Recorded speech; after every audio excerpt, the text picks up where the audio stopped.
Now, what does the Marshall Plan have to do with martial law? Man, Shabbat Shalom to the home team, man. I said Shabbat Shalom to the home team, man. Because everything we're talking about is about the home team. And what does the Marshall Plan have to do with the King Alfred's plan and martial law? Man, we done dropped this in 2016. We dropped this 9 years ago, boss. We talking the King Alfred's plan, right? Let's get to it.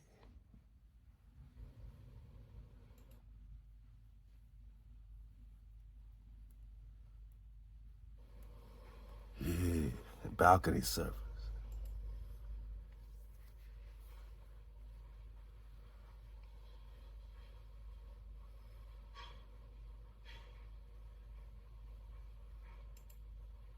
Lego.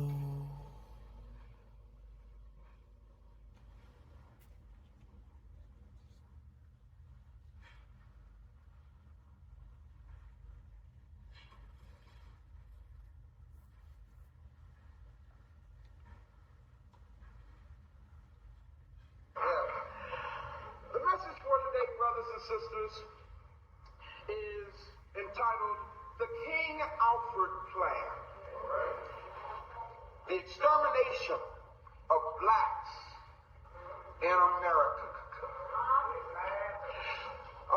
One of the things that you should understand, brothers and sisters, before going any further is I want you to, prepare your psyche. Now, this message is not a spiritual one. This message is not a churchianity kind of thing. This message today is to let you know what's going on in our socio-political environment. Does everybody understand me? So kind of gear your head up for that, all right? And I understand that I'm going to share some information with you in this message that's very disturbing. I'm telling you now, it's not meant to depress you. It's meant to make you aware. Oh no, we are going to vibrate today. Drop Nation, come out to Play. Lego. Man, watch this. Now, love to the King, Ray Higgins, Dr. Ray Higgins. And just check it out. Do your research. He's going to give you the documents. You look the documents up. We're going to pull some stuff up. We're going to hear some joints that we dropped back then on the radio, some jewels. We're going to hear from Silas Nehemiah. We're going to hear from Ra Ra the Great. We're going to hear from Political Mike. Man, we got Donnie the sports guy in the house. It's all good, happening. Shout out. Drop Nation's in the building, man. Drop Squad. Ray Higgins is about to lay you out with a cold cream turkey. A cold cream uppercut. Yeah. So dig on it, let's go. We belly flopping. And what you're understanding, put yourself back in the mentality of the... Have y'all ever heard him before? Yeah, he's been kind of recently in the news. In fact, he's one of Bush's boys. Henry Kissinger stated, and I quote him, in National Security Memorandum, he says, quote, a reduction of the rate of population is a matter of vital United States security, since the United States will require large and increasing amounts of materials from abroad, especially from LDCs. LDC is acronym for less developed countries. So why would the United States require material from less developed countries? And you're going to hear him say what these less developed countries are. India, Africa, they're saying.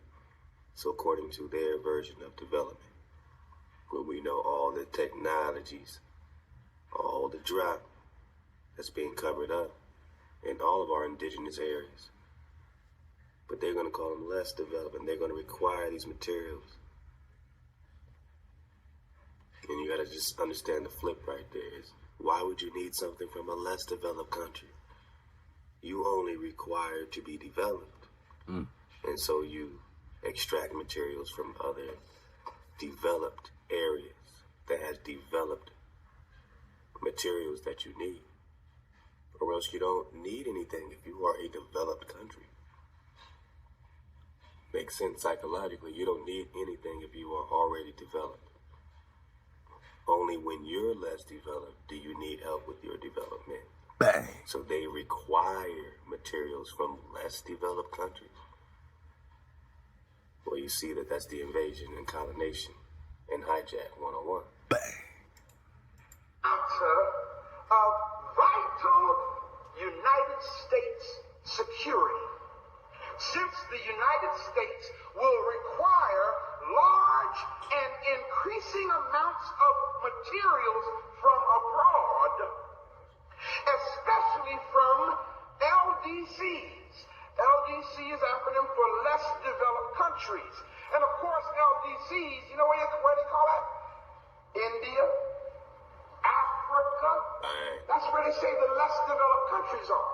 So they're saying that they will take the materials from the LDCs. It goes on to say, and I quote him, that gives the United States enhanced interest in the political, economic, and social stability of these supplying countries. Wherever, check out what he says, wherever a lessening of population can increase the prospects of such stability, population policy becomes relevant to sources, supply, and to the economic interests of the United States. One more time. We talking smart cities 2028, and they're saying a population reduction is necessary when it increases their economics. One more time. Less developed countries. And of course, LDCs, you know where they call that? India, Africa. That's where they say the less developed countries are. So they're saying that they will take the materials from the LDCs.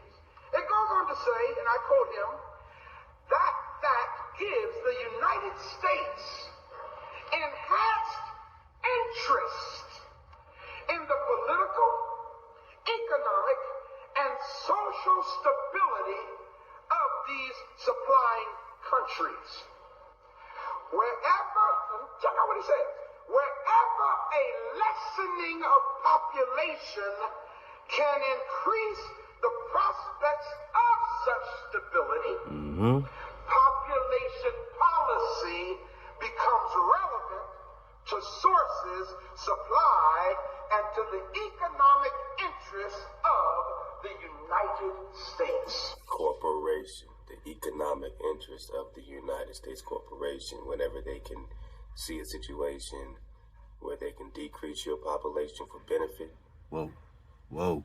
You know, like the bro Lex Will kid. Kings to Lex Will, man. Kings to the king. What did he kick?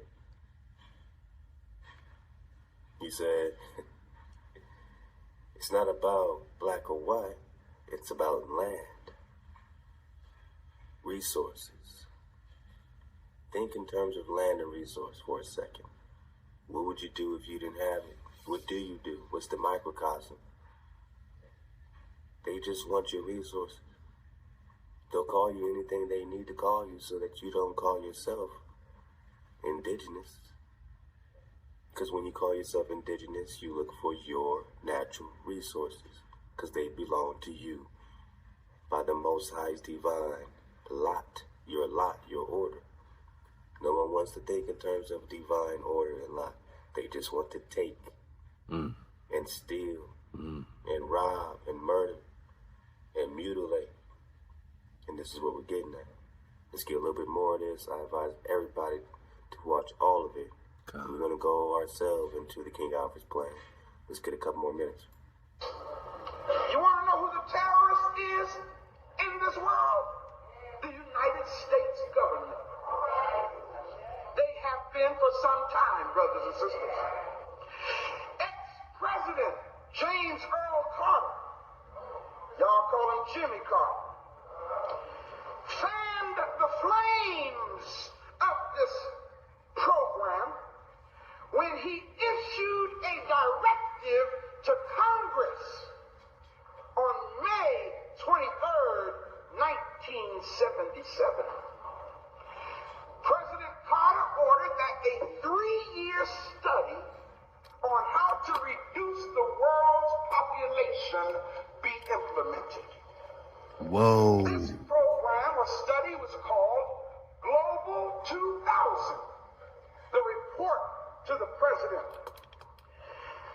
I quote from the Global 2000 report.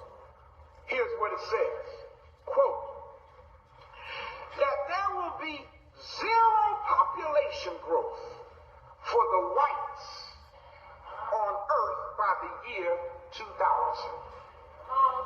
Did y'all hear what I said? Did y'all hear what he said? Why is it so important to get your resources when you get into a negative birth rate? Anybody who is developing is your enemy because you're not developing. You have a negative birth rate.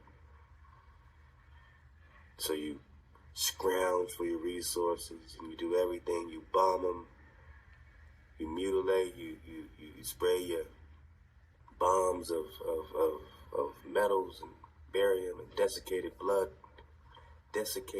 cells, yeah. That's in that powder they're spraying, the fake clouds. They'll do anything, Planned Parenthood, vaccinate.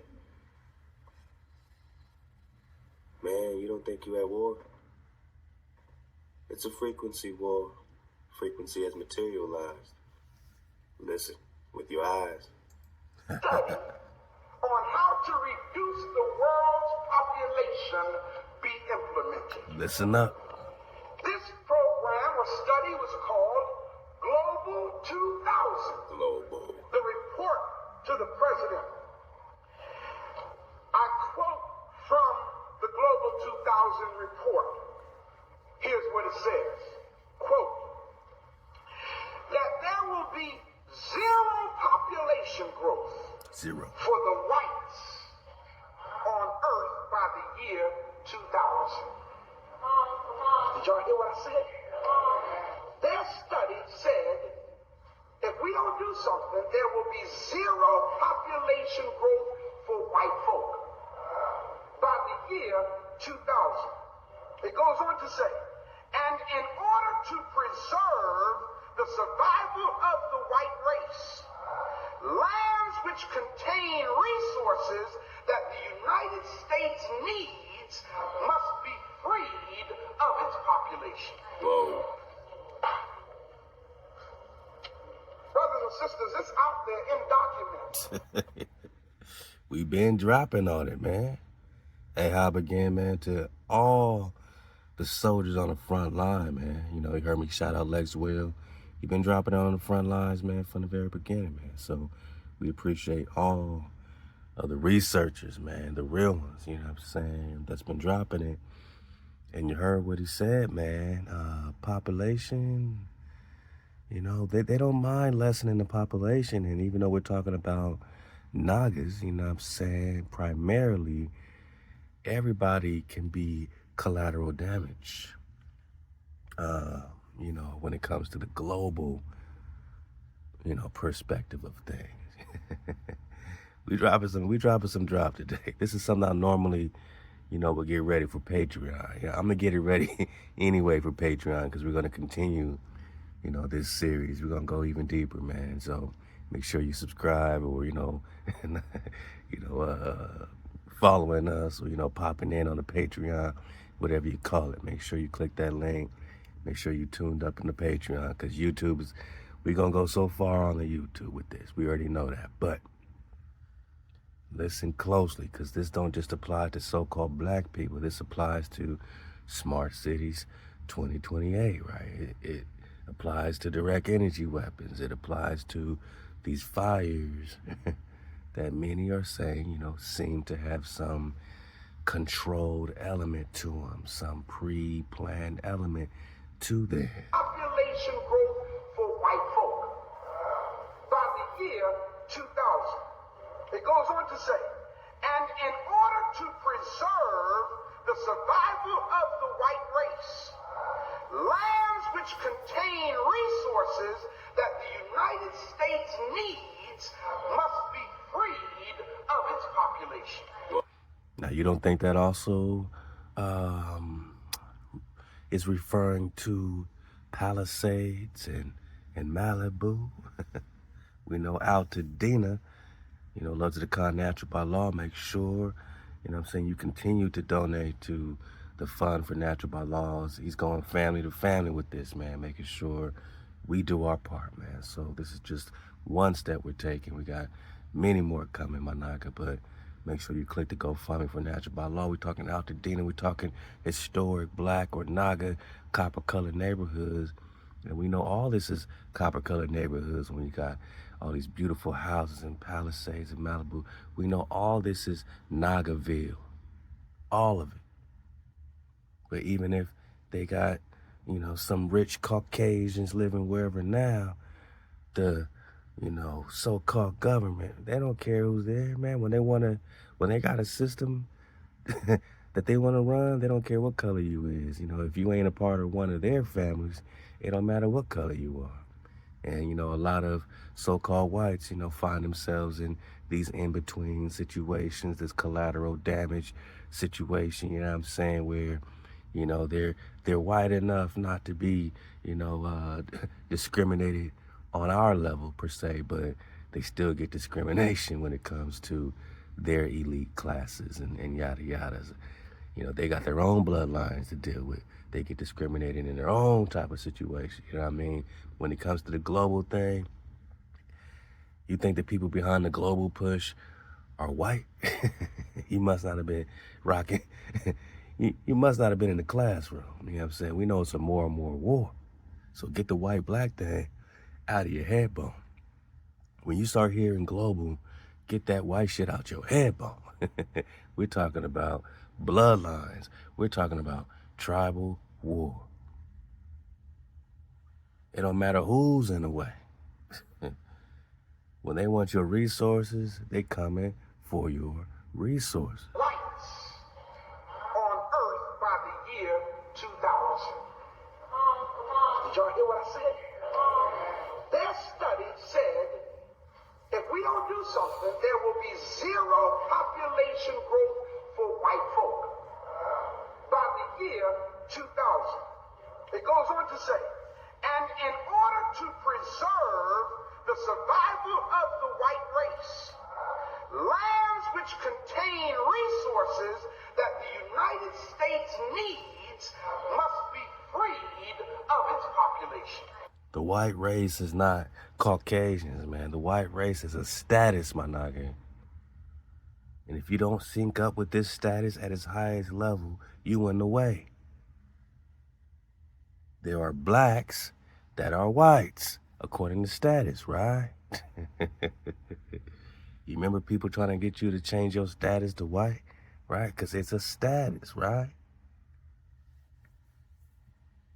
And if this government or this global situation, when we talk smart cities, when they deem that they got a plan for some resources and they'll put all this good stuff behind it, they'll say it's, you know, we want to feed everybody. No more hunger.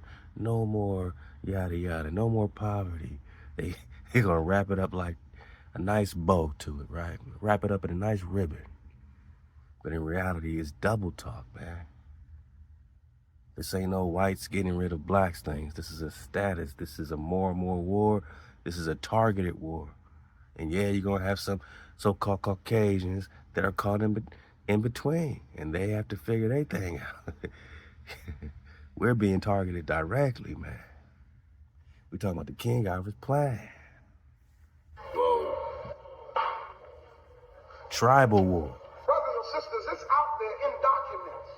But we are so churchified. We don't know what's going on. In other words, y'all, they were trying to get you to understand. According to their projections, by the year 2000, which was 2 years ago, there was approximately 6.35 billion people on this planet. How many did I just say? 6.35 billion people on this planet. Approximately 5.2 billion were people of color. Y'all hearing this? In less developed countries. The Global 2000 program goes on to state, water will be polluted in Saudi Arabia, Egypt, and North Africa to destroy the coastal fisheries. The quote, desertification unit. In fact, they had what was called the United Nations Desertification Conference in 1977. Look it up. The desertification unit will destroy woodlands in the Sahel region in Africa below the Sahara Desert to increase, check this out now, to increase the destruction of topsoil. Are y'all hearing this? See, y'all, the land is so rich in Africa. You don't have to plant seeds. All you got to do is drop them. And they'll fertilize and take root and grow. So their program is to implement techniques that would destroy the topsoil and promote desert conditions. Now, as you said, Africa, think about your deserts here. Bang. And think about what they might have done to the same topsoil of your fertile lands. We have done. Didn't we just talk about the Great Basin? Get pressed on 152. We went into the water flow heavy. Talk Great Basin. Look at these deserts. It's great. These deserts, this key HaWah deserts. Now they're deserts. They used to be waterways. Huge waterways, right? The same thing they say they're doing in Africa and everywhere else. They're doing it and been doing it right in your face, bro. Right here. Just to, make you off balance, right? Just to invade you in all these type of ways. Just to entrap us and control us and, take away our resources and give it to them. Drain us and give it to them. Flood our cities and give them a reservoir, right? Document saying that our trees, man, a squirrel could go from tree to tree, man, without ever touching the ground, from Canada to Mexico. It was so fertile. So many trees, so much vegetation. What did they do to you here? We're trying to get the whole truth, man. Kings to the Dr. Ray Higgins. The people goes on to say, the people will have to resort to cow dung and field residue for fuel. Goes on to say another part of the report. Fertility rates will be severely reduced. Doesn't say how, though. It just says fertility rates will be severely reduced. How you think they've been doing that? This is 02. We're in 2025. 23 years of reducing fertility. How you think they've done it? Go on, man. You smart people, how you think they've been doing it? GMOs, all these chemtrails, the tenderoni, putting stuff in your arms, needles. It's YouTube. I'm gonna dodge the hijack so we can get some airtime so I can reach the cons right here, man. Yeah, they've been hitting us up, affecting fertility. This is 20 years ago. I just wanted to go back to it. Get a couple more minutes. We're going right into direct energy weapons, man. We're going hard on the tube today, man. We're going to make them say, nah, man, you can't talk about this over here. We're talking that. We're going to go into smart cities, man. Let's go. Price of food will increase 95%. And Central Africa's food consumption will drop to 20% below the Food and Agriculture Organization standard for survival. Oh, this is really deep. And every $1 increase in the gross national product for less developed countries, for every $1, there will be $20 increase for North America, Western Europe, Australia, New Zealand, Japan, and Canada. Hijack. Now, this really blew my mind, y'all, when I was doing this research. It went on to say, weather, not W-H-E-T-H-E-R, W-E-A-T-H-E-R, the weather, like outside. The weather will be manipulated to affect production and demand of food exported from other countries. Now, you know that's deep. When they've actually developed the technology to cause weather control. Let's talk DEWs. We'll be back. They love to Ray Hagens, man. Had to get it from the balcony servers, man. We was talking in 2016, man. My cons. DEW. And right quick, you know, this is gonna go into the martial law, and we're gonna get back to this, but what is martial law have to do with Newsom and his Marshall Plan? I'm just saying, man, they so funny when it comes to words, you know. Wordplay is crazy. What does martial law have to do with the Marshall Plan to rebuild a new Los Angeles, to rebuild a new Hawaii, right? Yeah, to reset everything. Because when they talk 2030 agenda, which we'll get to, we're talking a global reset, man. It's global. We're in 2025, boss. Is we still in the Year of the Dragon? I think we're in the last few days of the Year of the Dragon. I mean, you better be seeing clearly. And shout out to the Year of the Fire Dragon in 2036. We're talking fires. Newsom announces Marshall Plan to rebuild a new LA. We already have a team reimagining LA.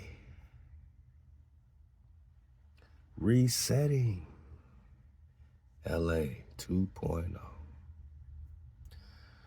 In the wake of the devastating fires that have ravaged Los Angeles County, Governor Gavin Newsom has unveiled an ambitious initiative dubbed Reimagining LA 2.0 to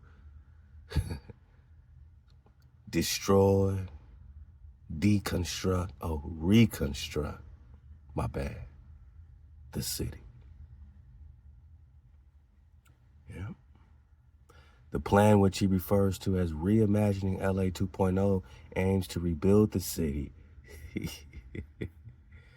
Wait a minute, the city wasn't on fire when they were imagining, was it?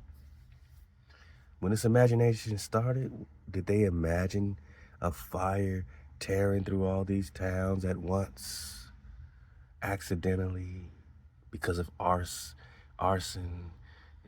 people, random people setting fires? Does that make sense? Pasadena, Altadena, Palisades, Malibu, Eaton County, everybody all at once because of random arson starting fire? Or was something being aimed, right?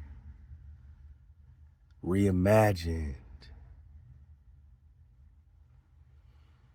so that you cannot just rebuild the city, but literally build your city. that you're imagining. To rebuild, that means you got to destroy, huh?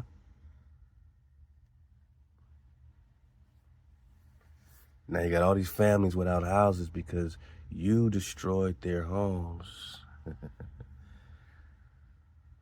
so that you could rebuild your 2.0, your modernization. Look at these words. They want to focus on modernization. Why not focus on giving people their houses, rebuilding their houses? If you got billions of dollars to rebuild, why not rebuild people's homes, right? Why not put them back where they were, right? Unless your whole plan was never for them to be there in the long run.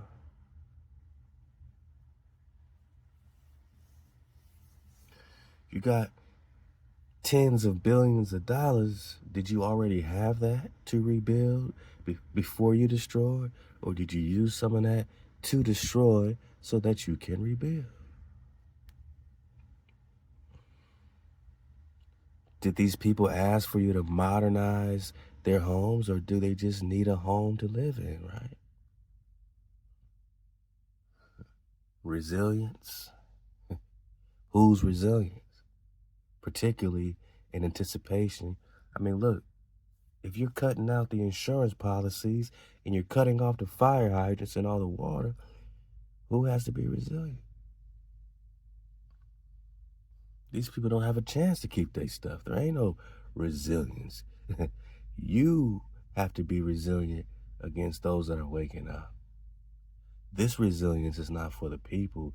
This resilience is for the hijack to be resilient against the people. Back to the King Alfred's plan.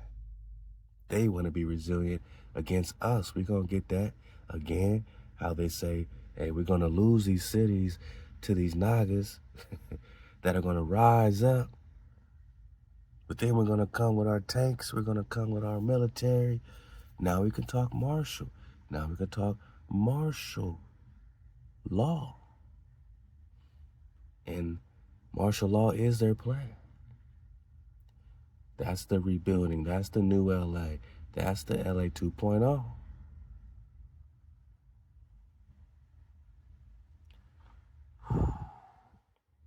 Direct energy weapons, right? DEWs, God.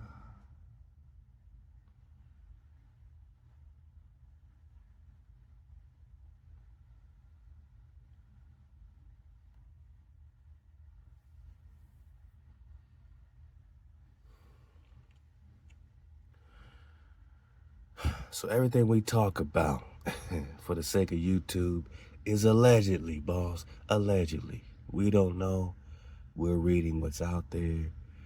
You can make your own opinion. We're not here to tell you what's going on. I'm not telling you this is this and that is that. Use your own dragonfly perspective. Fair use, whatever. You know what I'm saying? Let's go. Directed energy weapons behind California fires is from the Greek news on demand.com. Government plans to turn LA into one big smart city. LA 2.0. Smart, smart, smart. Yeah.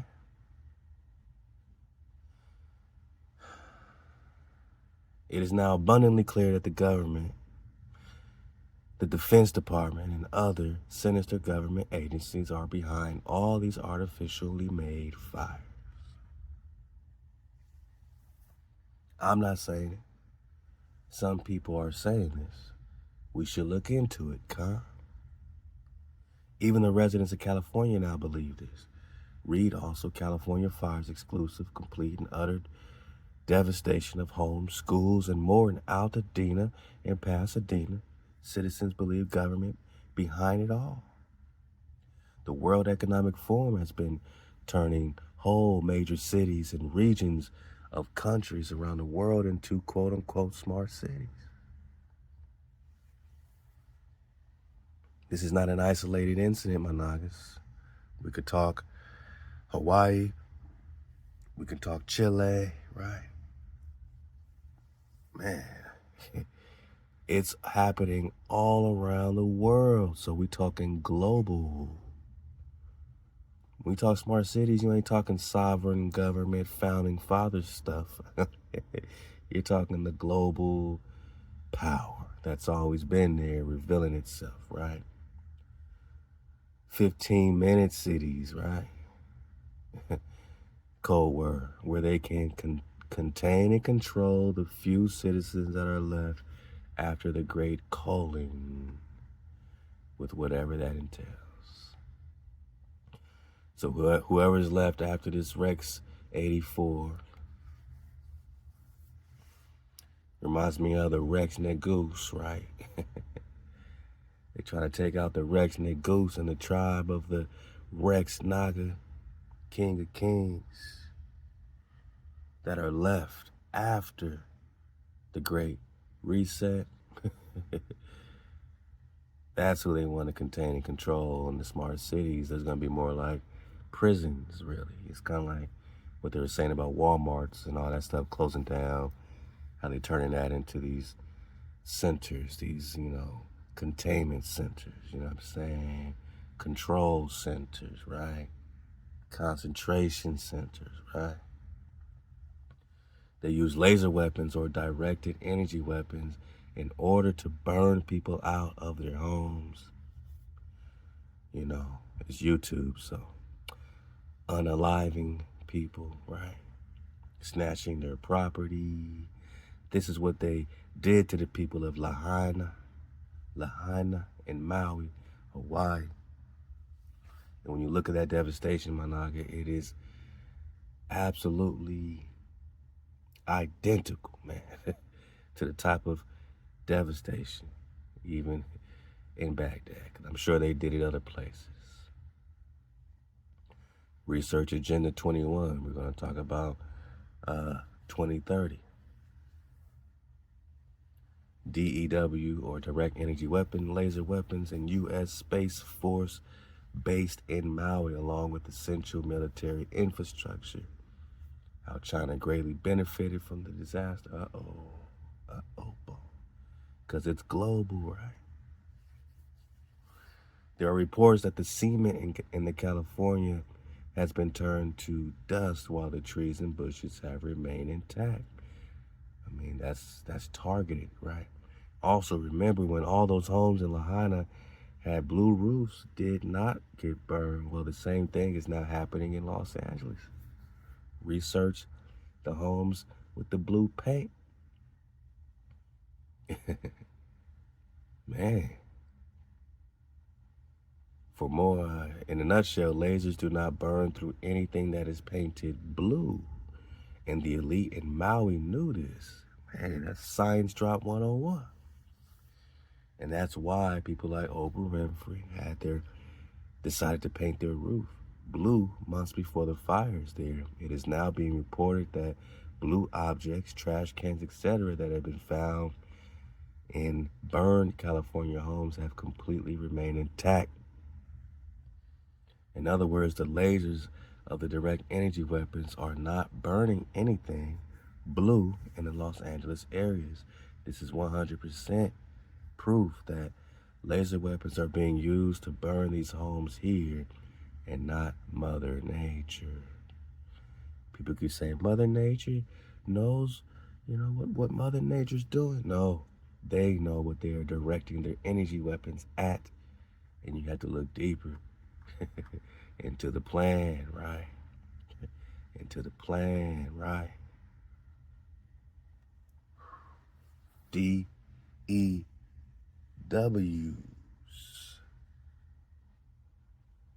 Let's dig more on what these are.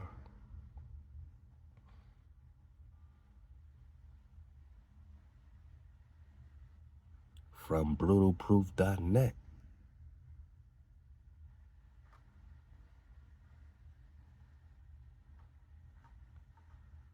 Yeah, okay. Let's get some more, man. We're talking science and tech, man. It's a tech drop, man. Directed energy weapons such as lasers use energy fired at the speed of light. These weapons can produce force that ranges from deterrent to damaging to destructive. Many countries, including the U.S., are researching their use. Yeah, I'm sure. Because they use energy instead of bullets or missiles. Direct energy weapons could be less expensive per shot and have virtually unlimited firing power. That means they can just burn, burn, burn, baby, burn. Shallah. So the long-term health effects of these weapons are unclear. Yeah, I'm sure it's not good, right? They also generally have a shorter range than conventional weapons. And weather conditions such as fog and storms can make certain directed energy weapons less effective. Demonstrator laser weapon systems at the White Sand Missile Range in New Mexico. Demonstrator, right? This is a direct energy laser beam, man. I wonder where they're testing them out.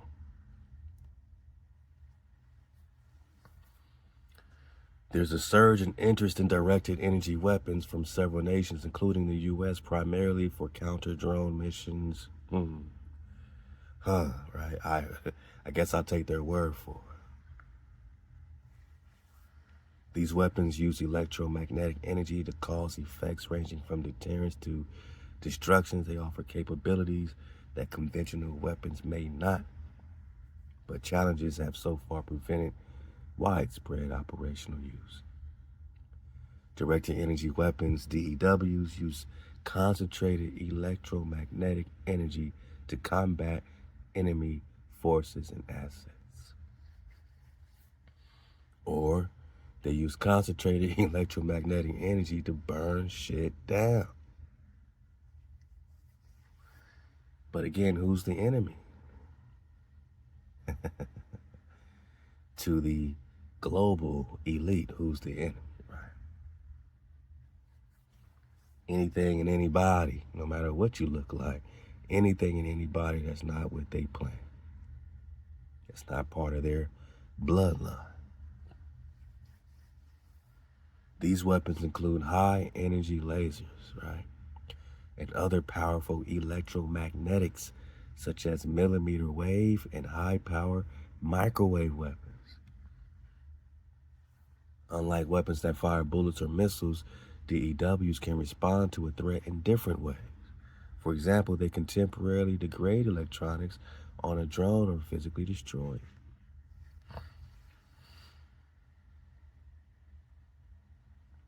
Each type of DEW uses a different region of the electromagnetic spectrum. This spectrum describes all of the kinds of light, including those the human eye cannot see, and classifies them according to wavelength. Different types of electromagnetic energy have different properties. For example, the wavelength affects what the directed energy can penetrate, such as metal or human skin.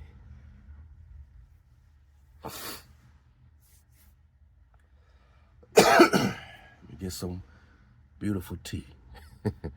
Because they just said metal or skin, right?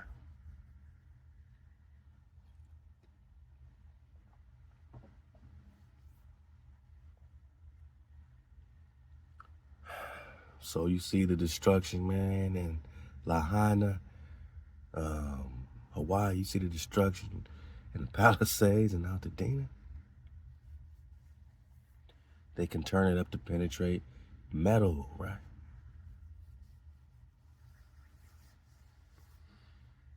That means the foundation of your crib, everything, it's a wrap when they're pointing this. All DWs emit energy at the speed of light and are often discussed in terms of their power output.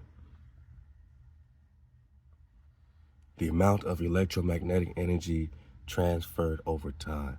while DEWs use electromagnetic energy similar to everyday items such as household microwaves. Their power output is vastly higher, as described below. So you got the high energy lasers that produce a very narrow beam of light. So I don't know. Let's play a game, man. Let's play a guessing game. What type of DEWs could have? I'm not saying they were, even though other people are saying they could be responsible for these fires. We're not saying that. We're just reading along, but we're asking some key questions in our guessing game. 1, 2, or 3. Was it the high energy laser, the millimeter wave weapon, or the high power microwave weapon that could have caused these fires, right? Now, the high energy laser produces a very narrow beam of light, usually in the infrared to visible region, and are typically used on one target at a time. The beam can be pulsed or continuous, generating a power output of at least 1 kilowatt. This output is 200,000 times greater than a typical laser pointer and is capable of melting steel. Millimeter wave weapons have wavelengths between 1 and 10 millimeters and generally more than 1 kilowatt of power. Millimeter wave weapons have a larger beam size than high energy lasers and therefore can affect multiple targets at once.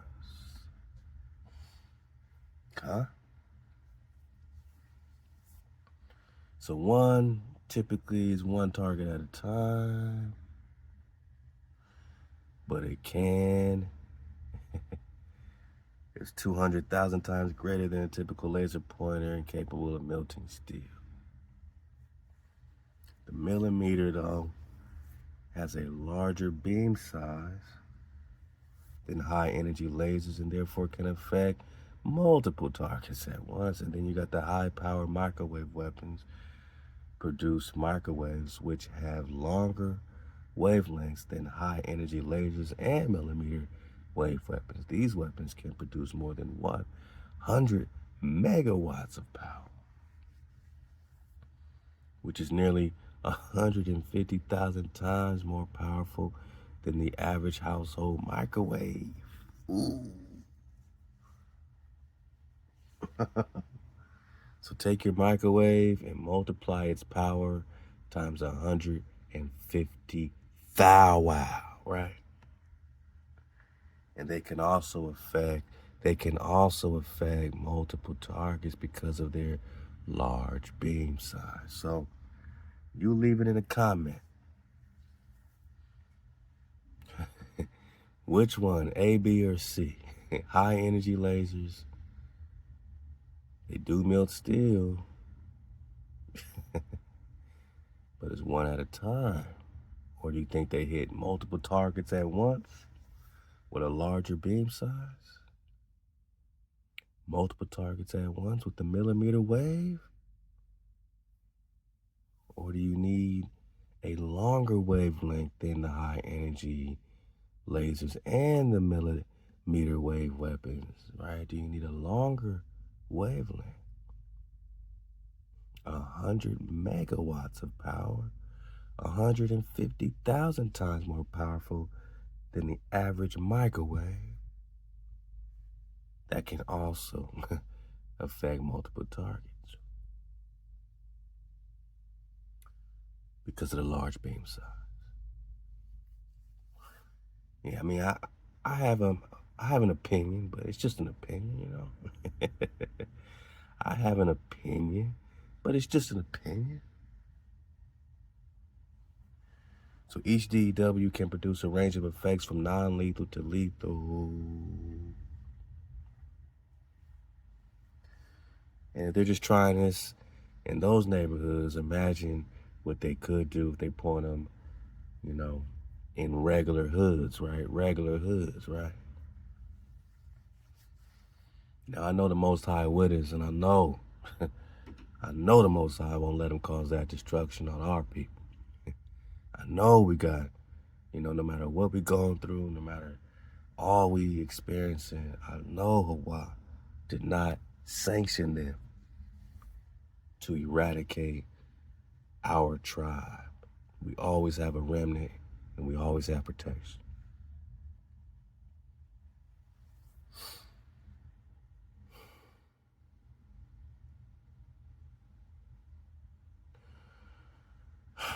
But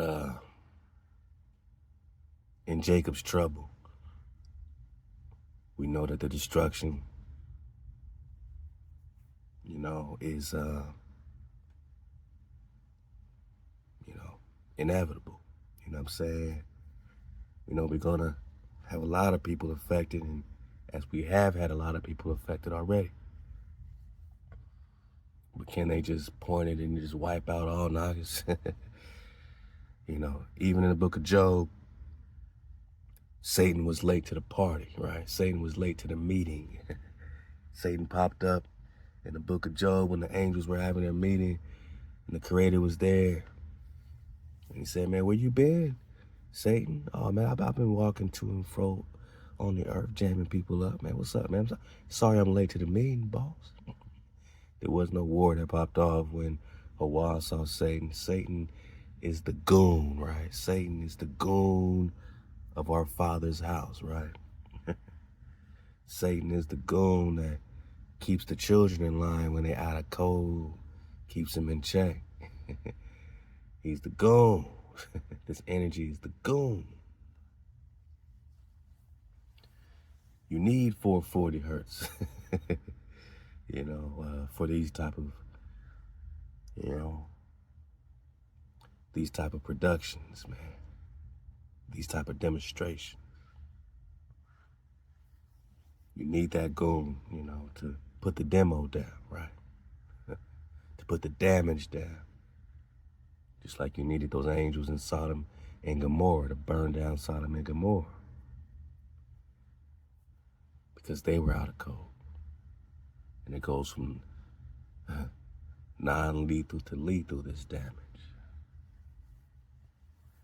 Depending on factors such as the time on target, the distance to the target, even the part of the target on which the DEW is focused, DEWs can use this range of effects to gradually responses to a threat or respond to a threat. A graduated response could start with a temporary preventing use of an asset or its access to an area. Listen up, my nigga, because I'm talking about you, man. I'm talking about what the police already got. They already got these microwave joints, crowd control, frequency weapons. They're already popping off with this. This is a big part of their weaponizing to control the Naga. So you need to know how it works. You need to know the type of beams they can do, right? And we gotta understand, how to prevent the damage, right? Wait till we in dragon form. Wait till a Naga could be a Naga. We're gonna show them what a direct energy weapon it really looks like, right? All right, keep playing with us, man. I think that's the thing too. They really don't want a Naga to go Naga, because you really put a Naga to a point where a Naga can be extinct or, feel like they're on the verge of destruction. They gotta be unified right fast with the Creator and with each other. You don't want to see that type of Naga. You rather us feel like we are fighting each other. You rather us feel like we have no hope, right? Than us to feel like, man, our only hope is to fight. You don't want that, because even King Alfred's plan lets you know what happens when Nagas feel like their only hope is to unify. They got scared balls. They say, yeah, we're going to lose some of these cities when these Nagas start going Naga. I'm just saying what they say. What they say. DEWs can deny entrance to an area or prevent enemy forces or assets from functioning within an area. DEWs used for denial do not cause long-term damage to targets. And when enemy forces or assets leave the area, they typically regain function or the effect is mitigated. Wow.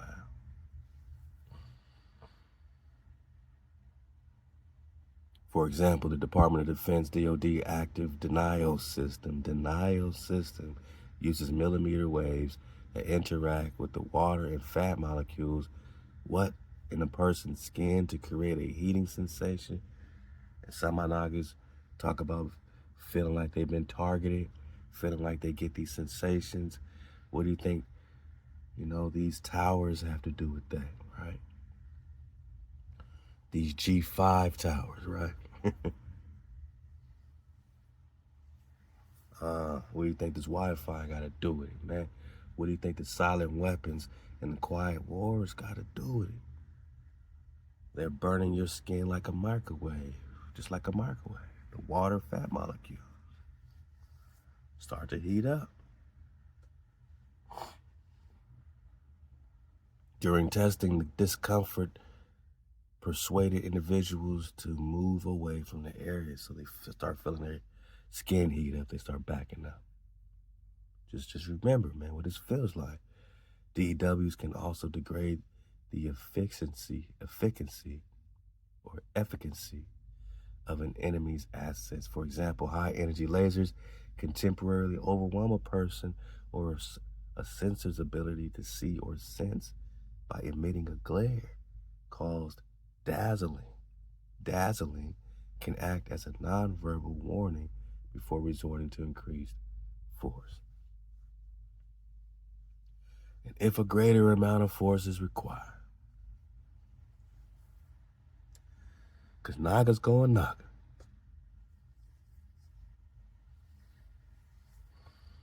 DEWs can also damage or destroy enemy assets. To do this, a high energy laser can emit electromagnetic energy with a wavelength that the target material absorbs most effectively, melting the material. So they can just obliterate you, man. Melt you like a microwave. The laser could focus on a sensor and damage a drone, or focus on a fuel tank or a battery and destroy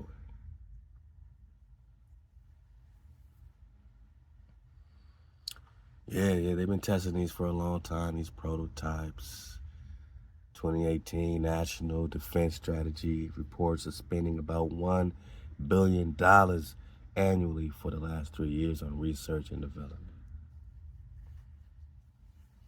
Then we're going to read that they already got like 30-40 billion to rebuild these smart cities. They've been putting billions just developing the DEWs to possibly lead the way for the rebuilding of this LA 2.0, right?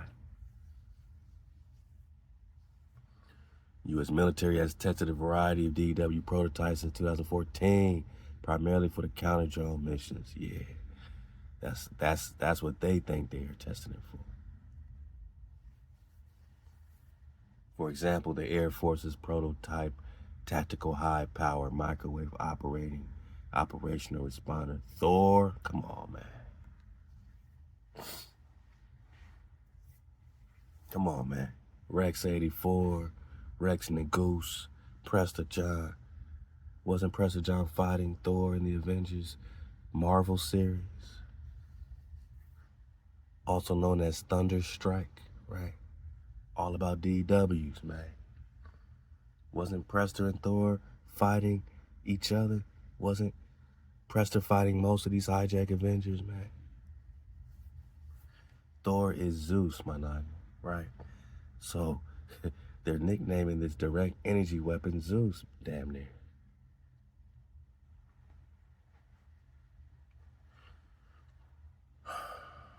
And they're researching ways to increase the power output, to engage more powerful targets or destroy more homes and more neighborhoods, man.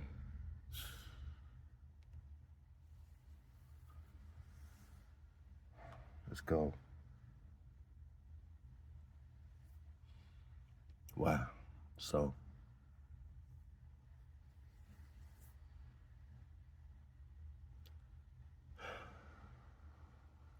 I mean, the truth is stranger than fiction.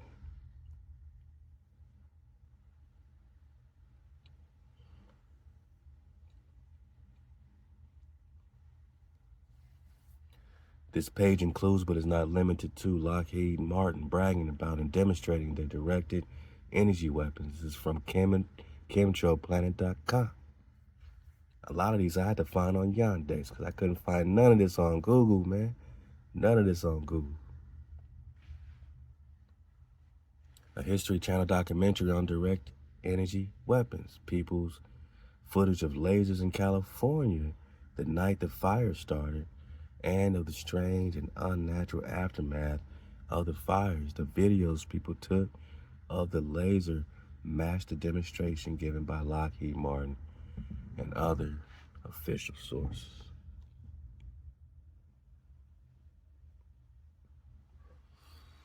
I know it's a little small, so, pull up the link, my nigga, so you got the drop.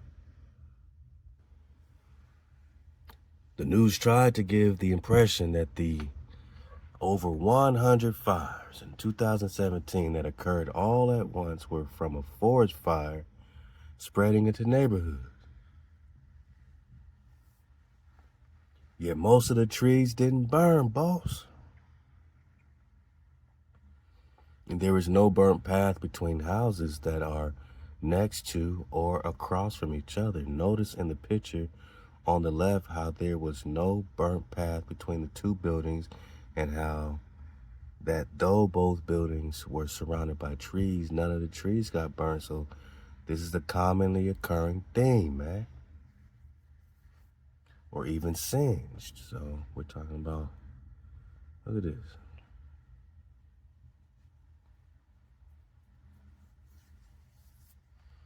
You got destruction and destruction, and the trees are straight. This allegedly appears to be direct hits, man. Direct hits.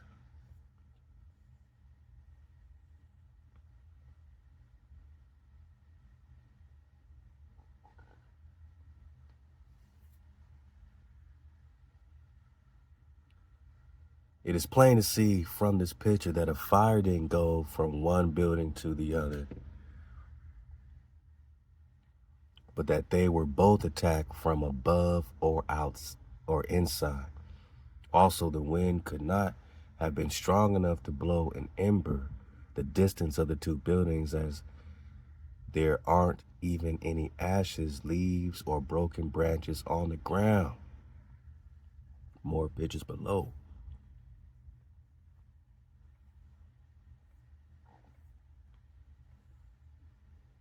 Wow.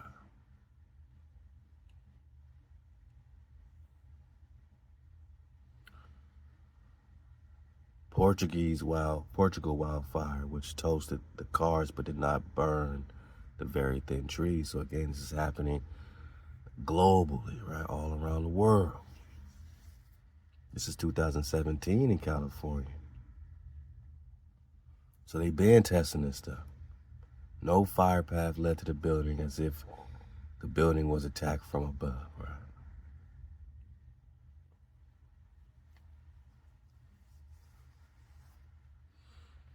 Yeah.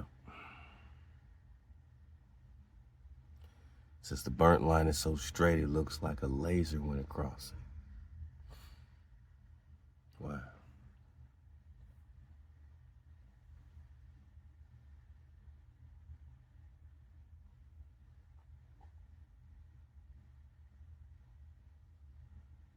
Torch Home, Santa Rosa, Florida fire.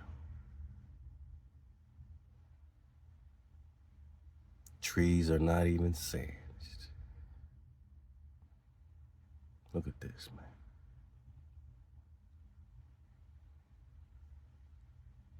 Coffee Park.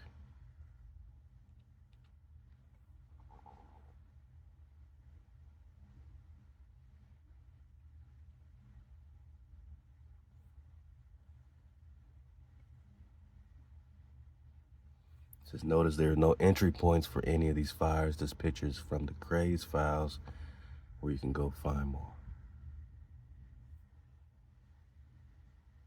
Wow. Something zapped the rabbit, causing it to freeze in mid-hop, man. Reminds you of all that petrified forest and all this stuff. Like, ain't nothing new under the sun, right? Proof California wildfire or fires caused by high-tech weapons. Look at this, man.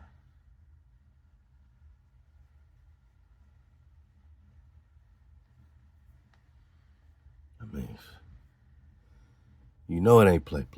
I don't even gotta ask you, is it play?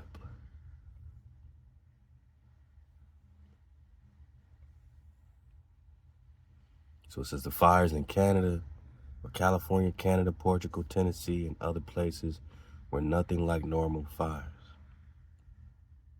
About 100 of them in California in 2017. So this article's leading up, ain't even including what happened in 2025, right? They 8 years ago. We're talking about fires from 8 years ago. Started at one time in the evening when it was cooler outside, yet the officials still blame it on the climate change. Wow. Also, in many places, the fires burnt in straight lines and squares. Other anomalies are that the fires jump from one house to another without touching the lawns in between the houses, burnt cement and metal, but not plastic or wood. In some cases, it burnt hardly any trees. Man, so should we just build some log cabins? Maybe some log cabins? But burn structures and cars that were next to those trees. It's almost like it's easier for them to burn metal than wood. And I'm hearing that cedar wood is actually fire resistant. Man, that's interesting. Also, despite the news reports of strong winds, the roads and sidewalks look pristine, as if someone swept them. As can be seen in videos below, the fires came from the sky, as there were no burnt paths between the burnt structures. I'm not saying that no trees burnt, but not the ones around the houses and buildings that were burnt. Is it possible that not all of the DEW attacks were on the same frequency? What does it mean? If you take your time to go through all the videos, articles, and documents on this page and consider that there have been no media reports of another country attacking us, especially when they've been itching to drag Russia into a war, you will be hard-pressed to deny that it was the U.S. government who was behind it, or at least complicit with it. You'll also see how the United Nations already planned Agenda 30. Yeah, we're going to talk some 2030, man. Didn't Obama put something in place with that too? Didn't somebody do it, Obama? Development zone, mega region development zone. Are we talking smart cities? Oh yeah. Before it was burnt, before it was set to fire, and that the areas being burnt match where the 2030 mega regions map shows plans to build smart cities, boss. This is from 8 years ago. And no people zones in the future. No people zones. No people zones.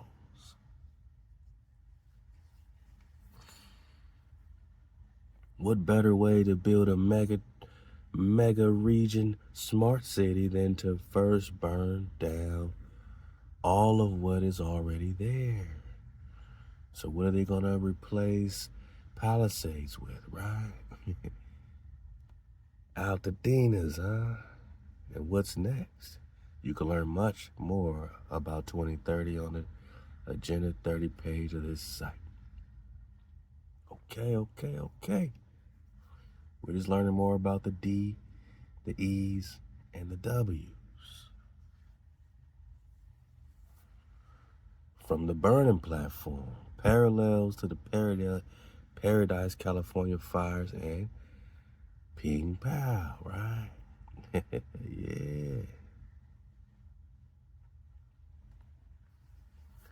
Yeah, man. Uh-oh. There's a lot of conspiraciness around that, right? Was it an inside job? Yada, yada. How did these demolitions happen? Boom, boom, boom. All right, so even though buildings were turned to rubble and cars melted in the intense heat of the fires in Lahaina, Maui, the trees for the most part remained standing. Here we go again. Scorched but standing. All these same witnesses.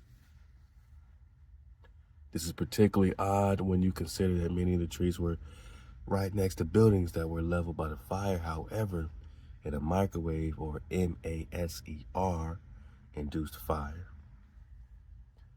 you would fully expect the targeted buildings and highly conductive metal cars to suffer more from a high-powered microwave DEW attack than the trees. So again, that wooden tree or that log cabin seems like a safer bet than, something that is metal or certain type of buildings or construction.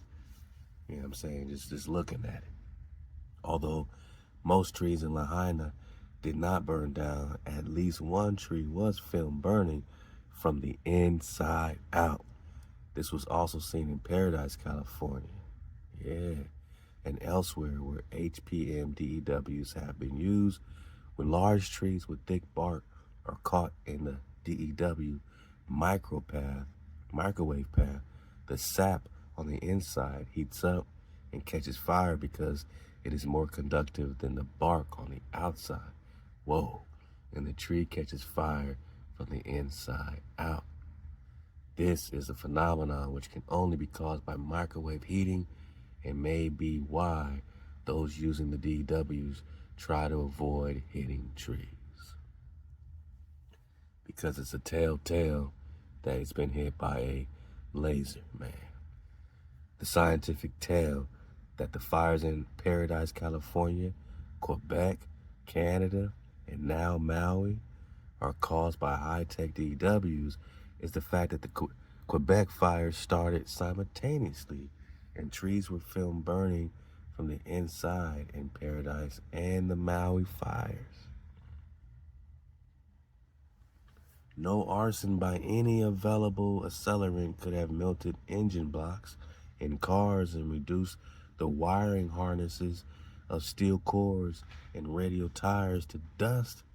Maui has parallels to Paradise, California fires, and this 911 as explained in this video. So, I'm gonna leave it for you. You can dig on this podcast here, comparing the Maui fires with the California fires and 911. Man, these fires are deep, man. Some even have their own theories and hypotheses, man. Some be saying that it's even connected, even with all this Diddy stuff, this P. Diddy stuff, you know what I'm saying? Like, whatever they say in P. Diddy list, whatever list is connected to his situation. Wicked Hollywood, right? A lot of these houses, these celebrity houses, you know what I'm saying, that got destroyed a lot of evidence too, you know what I'm saying? So it's connected to a lot of things when we're talking about all this trafficking, all this situation, a lot of cover up with this and cover up with that. We don't know. We just know that we being affected and we asking a few questions, you know what I'm saying, as a people. It ain't one person no more. It ain't two people no more. Everybody's asking questions. If you ain't asking questions, you pretty much brain dead, man. You know what I'm saying? If your brain ain't functioning to form a question, why not you checking out? Let's get it back. Oh, yeah. Let's get it off the IG. Let's get a couple quick clips from the IG. We're going to keep it going. Talking Smart Cities 2028. And what y'all know about this technology right here?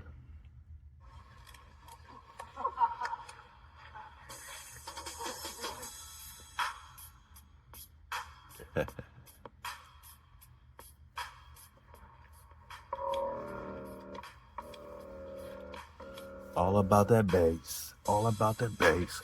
Right up in your face. These hijacks. Engineering is all about finding a way to make the impossible possible. So that's what we did. All about that bass. Right up in your face. These hijacks. They trying to take our place. Kick them in the face. Stomp them out. What they talking about, man? I see this device being applied to a lot of things. First off, I think in the kitchen, it could be on top of a stovetop. Okay.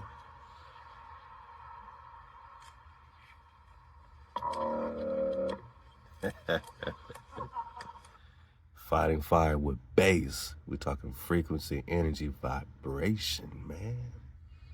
What they working on in George Mason, man. Love the Claudia quantum healing. I mean, imagine HaWah's frequency. Imagine the horn of HaWah, right? Could put out any fire. Frequency, vibration. Let's talk smart cities, man. You know, because the hijack's been active. You know, they always been trying to destroy our trees, man. 1,000 years, and they reach old age at 1,500 years. Skin the color of bark. Clothes smelling like trees. Stick 'em up. They've been trying to destroy the trees. Well, they've been destroying. Destroying, destruction. It's really the battle between the natural and the unnatural. And really, even with that, we're talking energy, frequency, and vibration, man. Love to tie bad Zion, because tie battle got to drop. I'm just letting you know, man. This destruction is their middle name, right?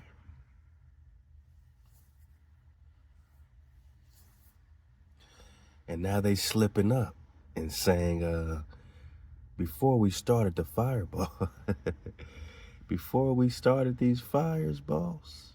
Let's take care of our mental and physical health first, before we embark upon what's going to be a journey to rebuild Listen up. communities back and rebuild them better than they were when we started this fire. Now, I know the volume on this one is real low. You're going to have to listen up real good. I'm gonna let it play one more time. We're going to be real quiet. Look at the captions if you can't hear, man, or go to the IG. Let's go. First piece of advice to you is, let's take care of our mental and physical health first, before we embark upon what's going to be a journey to rebuild these communities back and rebuild them better than they were when we started this fire. He said, let's build them better than they were when we started this fire.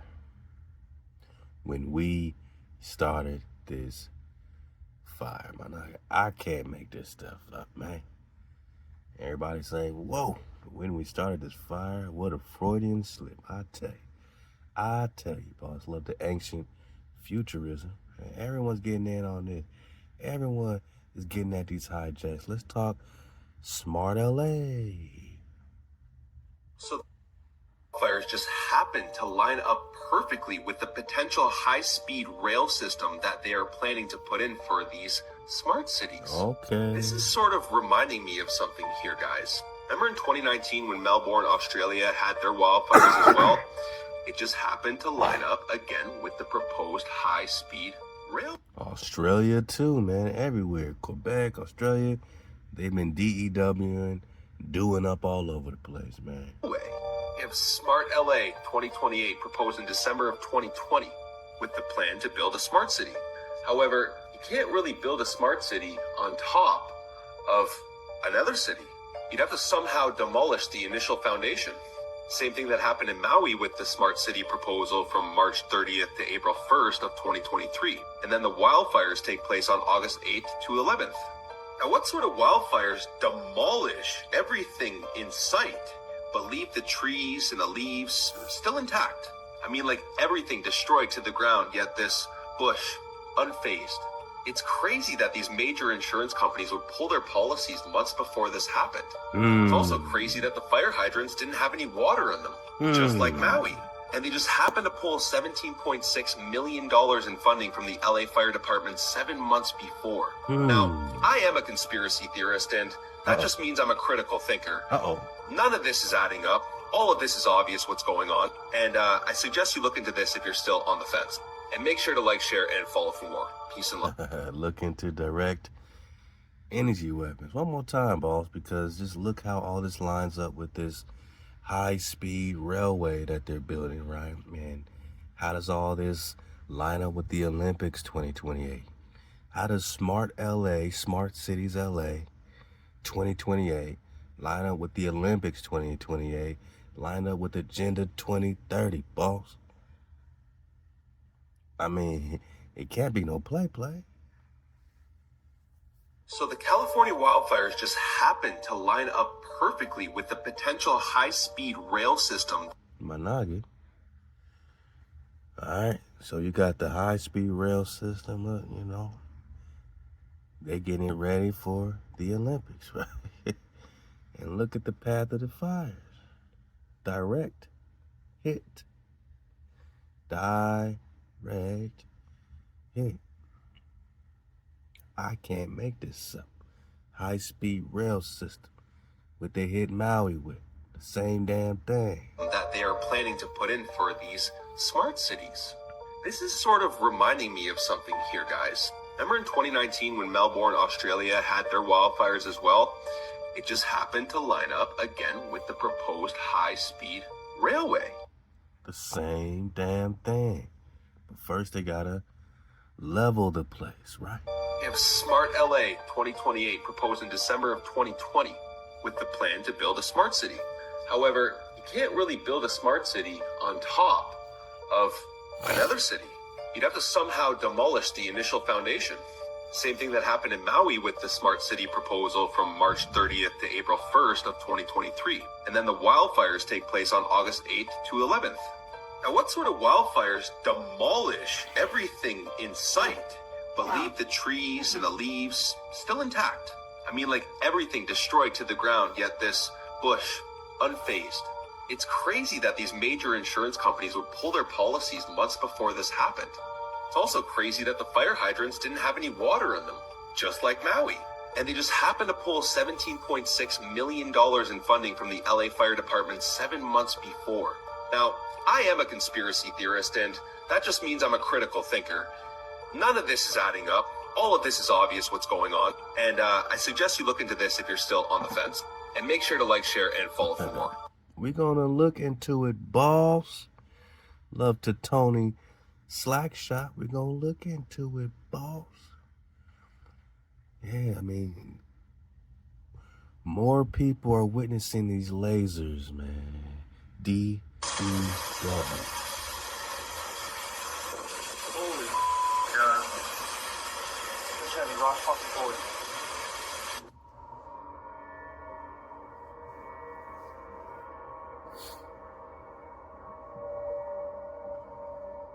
Yeah, boss. 2024.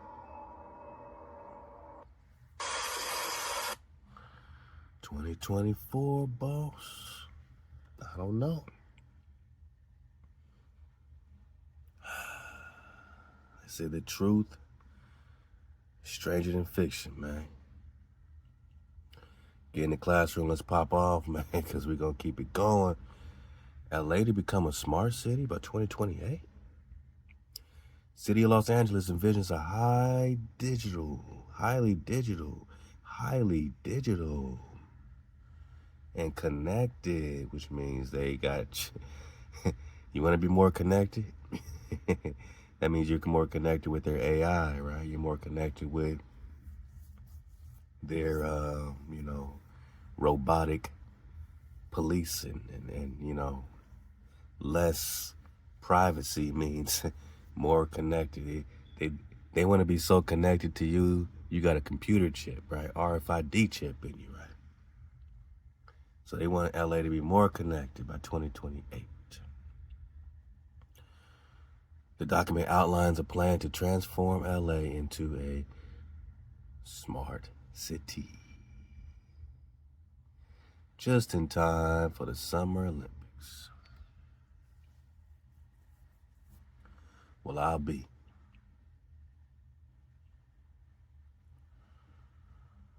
One, smart cities are multifaceted and made up of several components, not just IT infrastructure. Two, smart cities are evolving, which requires both near-term, long-term goals that adhere to an overarching set of smart city values. And this overarchingness is their new laws, right? That supersede anything you own right now. Their values are their laws.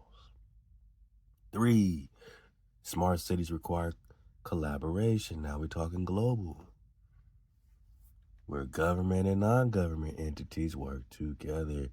Entities, my nigga.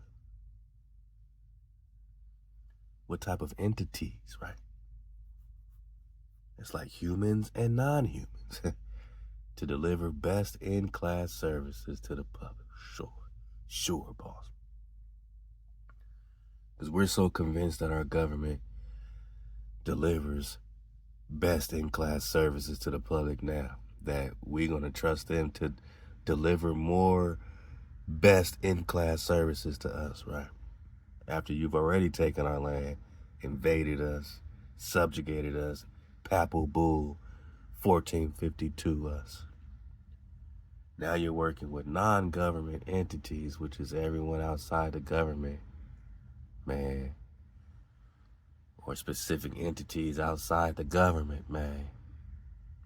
4, smart cities require local resident and business participation, especially in light of major social movements. Back to Rex 84. Such as the protest for racial justice. Oh, come on, man.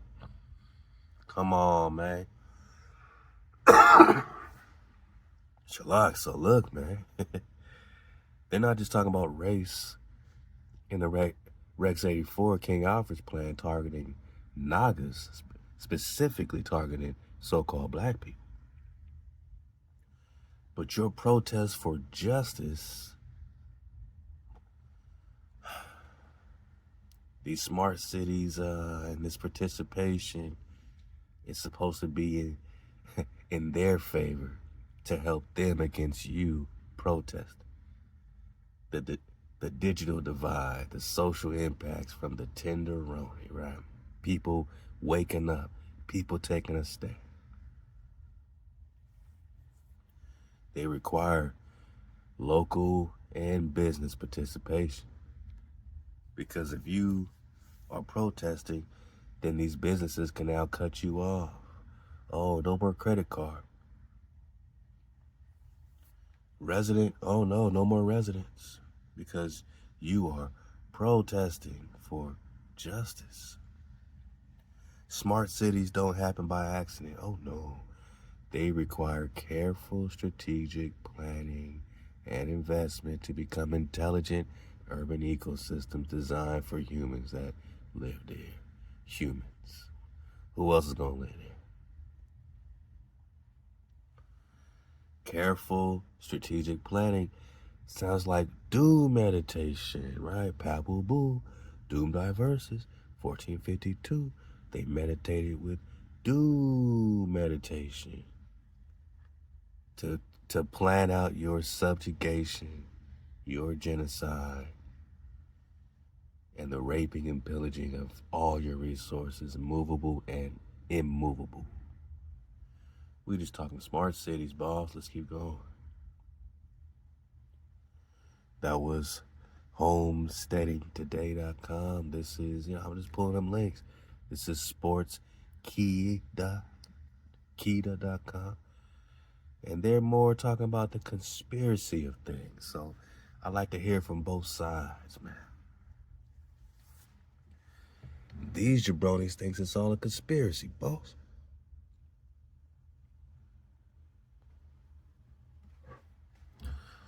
Where you'll be governed and policed by AI. What did we just say? You want to be more connected? You want to be more governed and policed? That's what connected means. SmartLA 2028, Smart Cities Conspiracy erupts as internet reacts to viral fire claim. Look at this, man. Businesses and homes burnt along the shores of Pacific Palisades. Buildings gone, tall trees still standing. Palm trees still standing.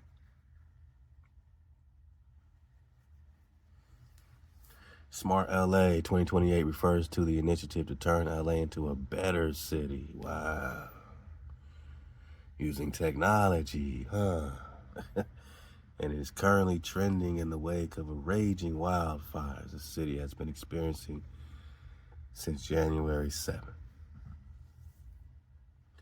Netizens have now come up with a conspiracy theory that ongoing brush fires were man-made and deliberately set to rebuild LA into a smart city within the next few years. That's part of SmartLA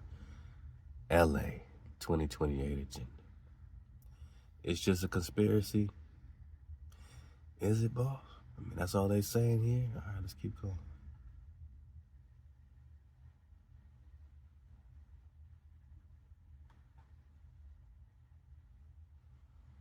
Let's go, Hijack City. We don't got time for this, man. We don't got time for no shenanigans, man. You know, we're just getting different outlooks on this thing, because better, quote unquote, is very relative to who's, planning, who's doing the planning. You know what I'm saying? Who would call it better? Why is it better? Because of its connectivity, because of the control that we're giving up. Is it the illusion of control? Did we ever have the control? Did you ever have control over your life, man, in this system? Let's talk Summer Olympics 2028, ball.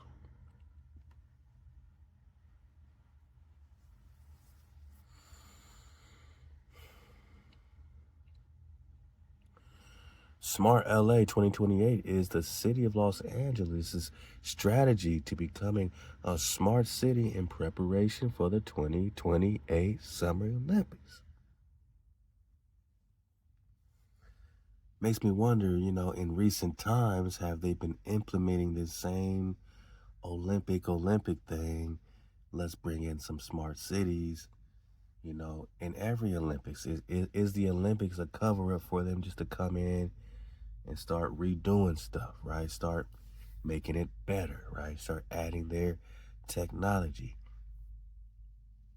Even with the smart meters, they say a lot of the houses that had the smart meters are the ones that went up in flames. But if you didn't have a smart meter, you was good. You know what I mean? So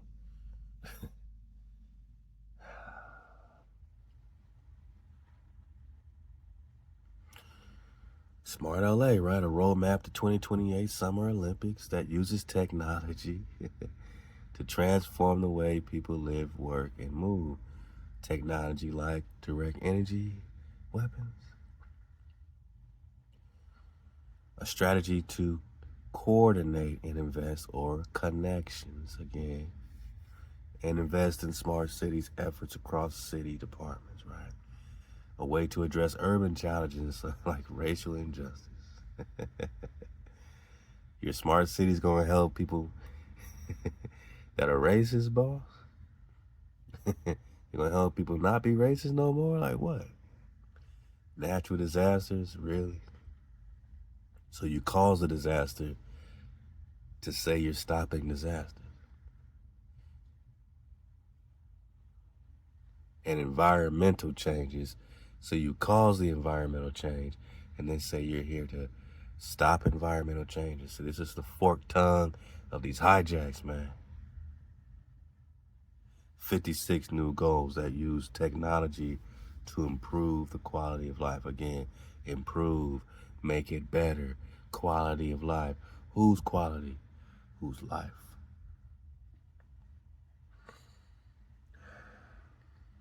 Yeah, man. Let's go. So, they're calling it conspiracy. When I look up smart cities on Google, they don't give us much. They don't give us much. They start taking us to, a bunch of Reddit accounts, and they give us a little lacity.gov. We're gonna get that, yada yada, but they don't give us much. On Yandex, man, we get a little more, right? And we get a little more. I'm gonna lead this whole search so you can go, see what they talking about away from Google. Dragnet or surveillance. Yeah, these global smart cities got an entire surveillance connection, man. Is it play?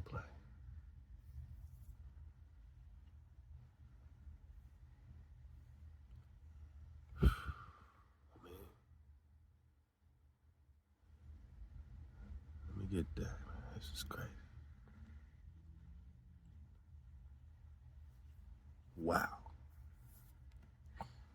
From Children Health Defense. Critics warn of a dragnet of surveillance as U.S. pushes ahead with plans for, come on, hijack. The U.S. pushes ahead with plans for more smart cities. As the U.S. government, tech companies, the media, is this a conspiracy, boss? They just said it was conspiracy, right?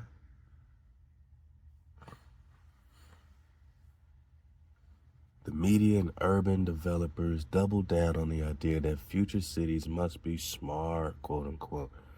Smart as opposed to stupid, as opposed to dumb. So now we live in dumb cities. They want it to be smart. That sounds like what they say Old Testament, and then they want a New Testament, right? These damn word magic, right? Word spells. Smart sounds better than stupid cities, right? New Testament sounds better than Old Testament. Old seems obsolete. Who wants to be in a dumb city, right? Shit. I prefer to drive an old school car right now that has less technology than one of these new Teslas and cyber anythings, you know what I mean? Critics warn that technology-driven urban projects will turn into data farms, research data farms. Yeah. U.S. Transportation Secretary Pete Buttigieg, whatever, all right, last week announced $94 million in grant awards to fund. So they just getting grants. If we want to get a grant for $100,000, they give us a hard time for $100K. They get grants for $100 million and start tearing down stuff and rebuilding to make it better. And they got damn near $100 million to fund 59 smart city technology projects across the country. Damn.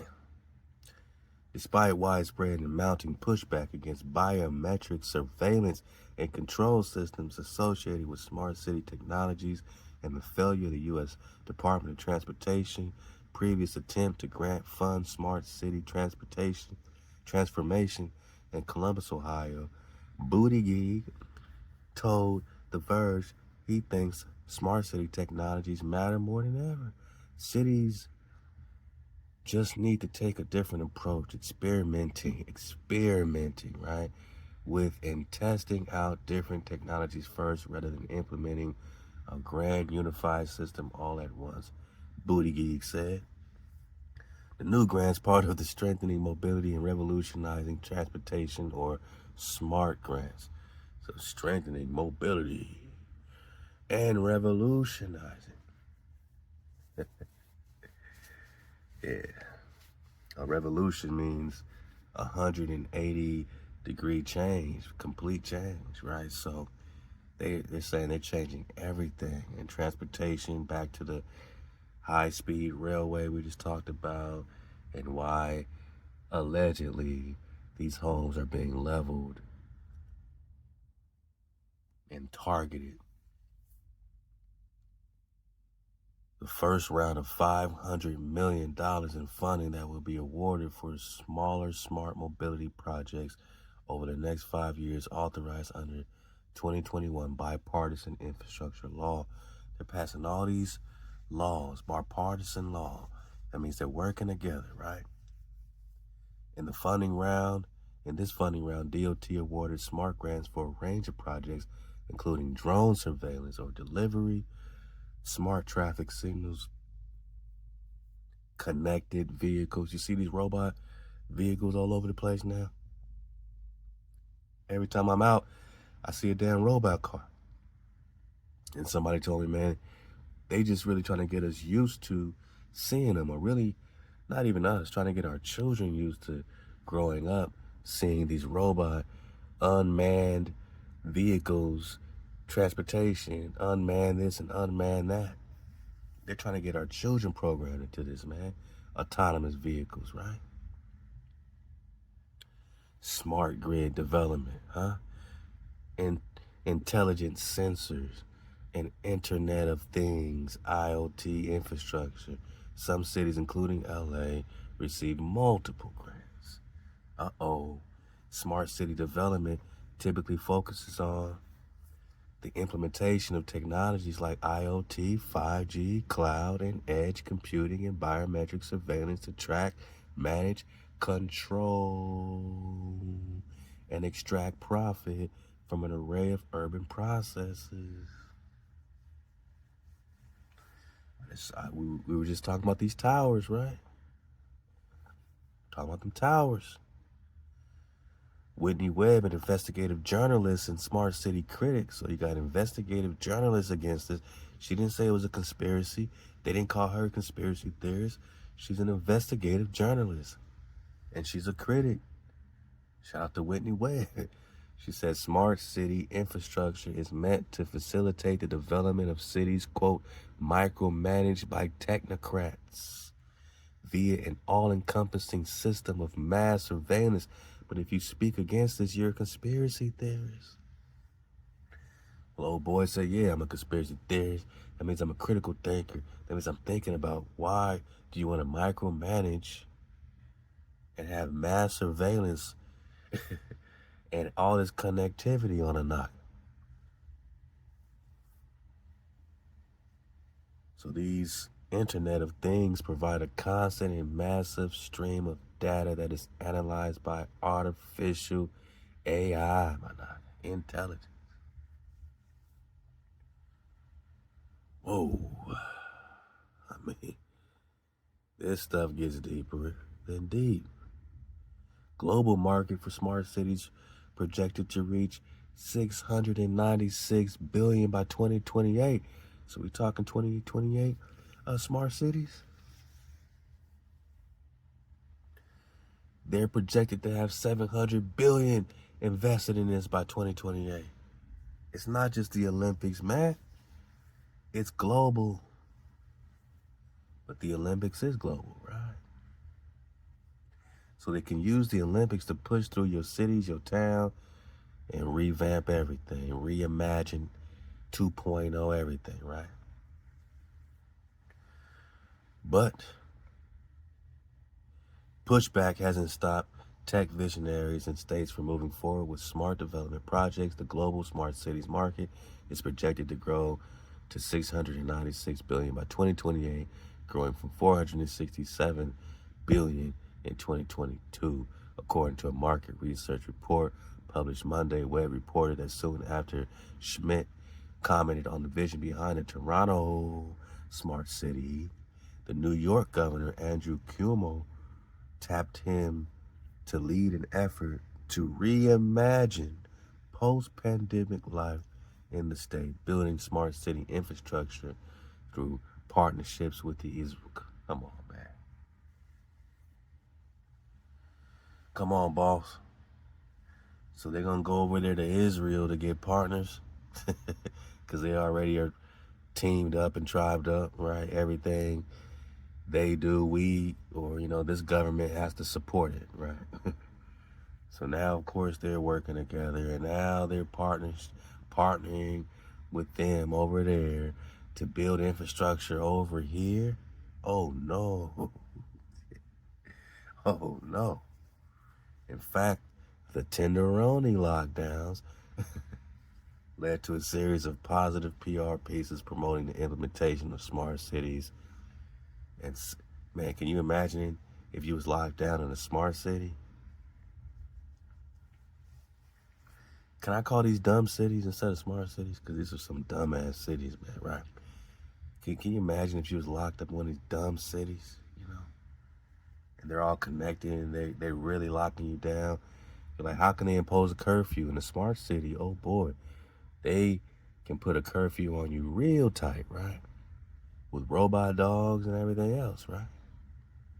Several conferences reimagining, back to this imagining of things.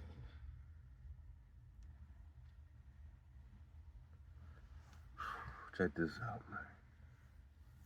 Just belly flopping, you got it, man. They already popping this off, right? So in Japan, Toyota is building Woven City, Woven, a 175-acre prototype. This is just a prototype. A tiny prototype. It's 175 acres, right? Where people and things are completely connected through data and sensors back to the RFID chips, right? The project will test new technologies such as automated driving, robotics, which is what they're doing in our cities now. So are we a part of this experiment too? Yes, of course. Robotics and AI in a real-world environment. Researchers are studying residents of neighborhoods in Helsinki and Amsterdam who added smart technology to their homes and using the information to help with the development of experimental, innovative platforms. Even small towns like Cary, North Carolina have turned themselves into smart cities by deploying IoT sensors that collect data and enable analytics to provide actionable insights across the entire city, boss. In Busan, South Korea, the New York Times reported Tuesday, 54 families are subjecting every aspect of their lives to data collection so developers can use their behavior as a basis to build a smart city from the ground up. So what do you think they're doing in Cali? The DOT awarded several smart grants to LA, $2 million to curb management, $2 million for event integrated transportation ticketing. Orange County got $1.6 million for a cloud-based transit signal system. The seemingly banal concept of curb management, Bloomberg reported, has become a focus of serious attention from some of the world's leading technology companies.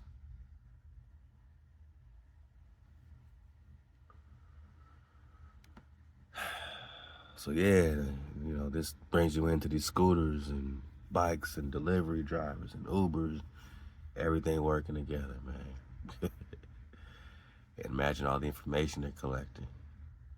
The other projects are directly tied to LA's plan to host the 2028 Summer Olympics. In fact, these projects fit into LA's SmartLA 2028 city plan developed by the city's Information Technology Agency and first released by former mayor Eric Garcetti. Damn. LA's first high-tech mayor, right? In December 2020, as a plan to leverage technology to meet urban challenges. The plan to turn LA from reliance on fossil fuels and cars into data-driven, connected city felt like a far-off scenario when first released, according to Zillow founder and smart city promoter Spencer Raskoff, Hijack City. But he wrote on his website, it took that pandemic to throw everyone into a digital-ready future. Whoa. I said, whoa. I said, whoa. He just admitted it. He said it took the pandemic to put everyone into this digital-ready future. You don't think they planning ahead? Putting their curfews on you? Doing this experimentation, this mind control, who's going to listen, who's going to this, who's going to fold, who's going to fight. You don't think they're connecting data, collecting your data, analyzing your actions, your every move through your computers, your phone? You don't think they're watching everything? You already know it, right? But you ignore it. Just go to work, go home, whatever, right? Whatever, huh? Well, guess what? Whatever ain't really whatever, right? Not when they're calling this whateverness a digital ready future, right? And they use the pandemic to promote this smart city, digital ready future, reimagining 2.0-ish. And here we are. Here we are. So,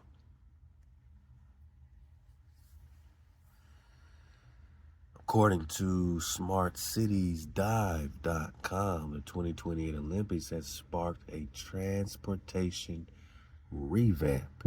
They're calling it a transportation revamp in LA.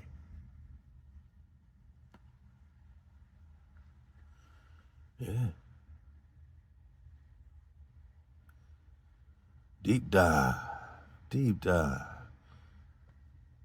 We deep dive. Let's get a few more, man. Then we're going to get a beautiful dismount.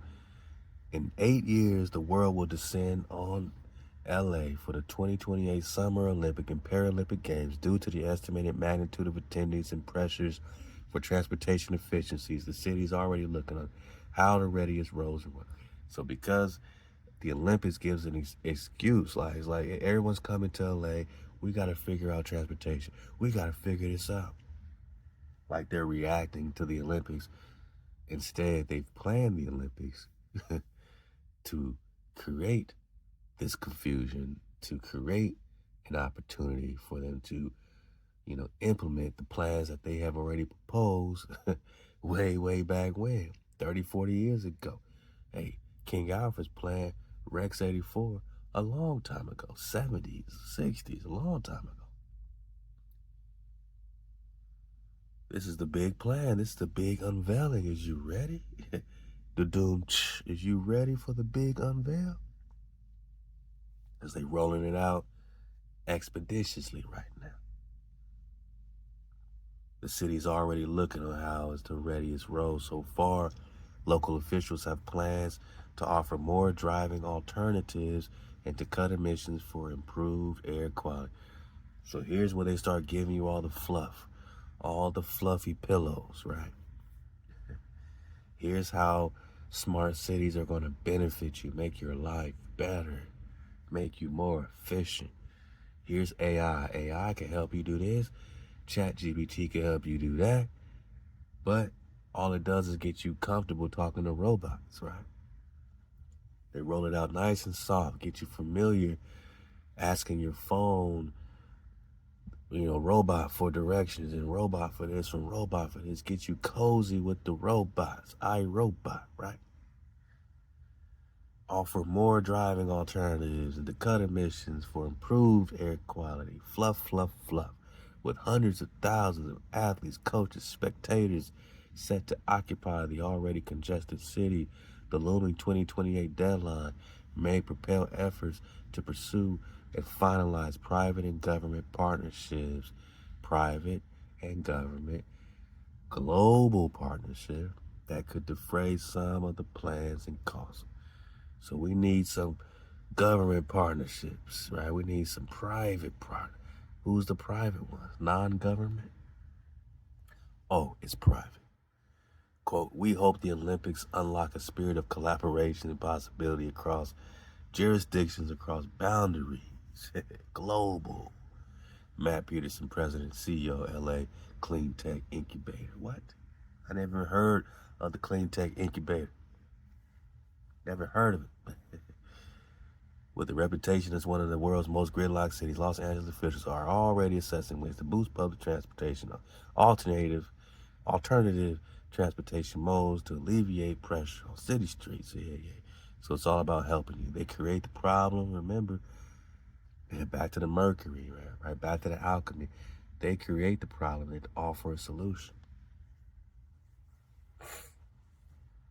They get you sick and then they offer you a cure for the sickness, but they got you sick, right? This is what they do. They plan the Olympics and then they try to offer solutions that involve implementing their true plans and intentions. The plan envisages, just say envisions, what are you talking? A mobility system that enables people to travel swiftly and easily throughout the LA County region. So they have to clear the path with the DEWs, is that what you're saying? But as that building new roadway capacity without managing the long-term demand for solo driving is not an enduring strategy for meeting the region's rapidly evolving mobility needs. So don't add nothing temporary, add something long-term, right? Yeah, why not?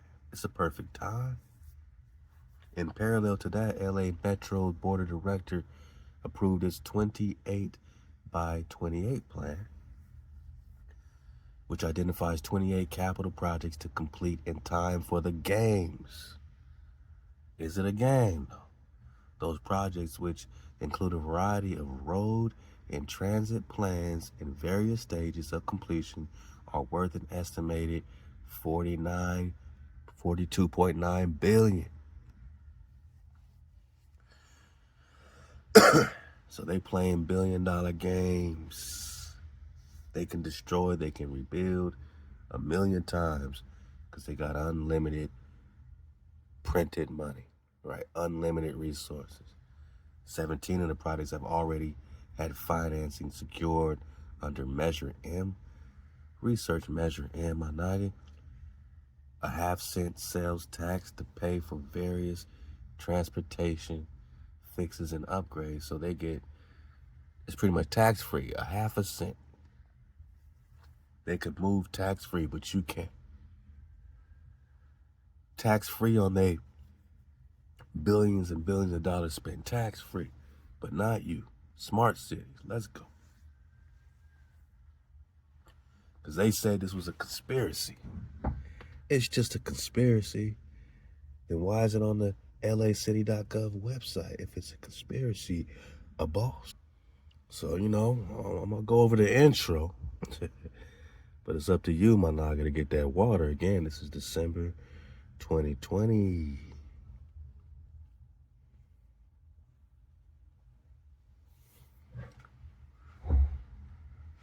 So they are revisioning, right? So they got their vision for LA, how technology makes us smarter, components of a digital connected LA infrastructure, data tools, digital services, connectivity, digital inclusion, governance, all right in your Facebook in a 54-page PDF. You can download it, pass it around. With the Dragonfly perspective, you're going to see a lot more, you know what I'm saying, than what I can see, what any individual can see.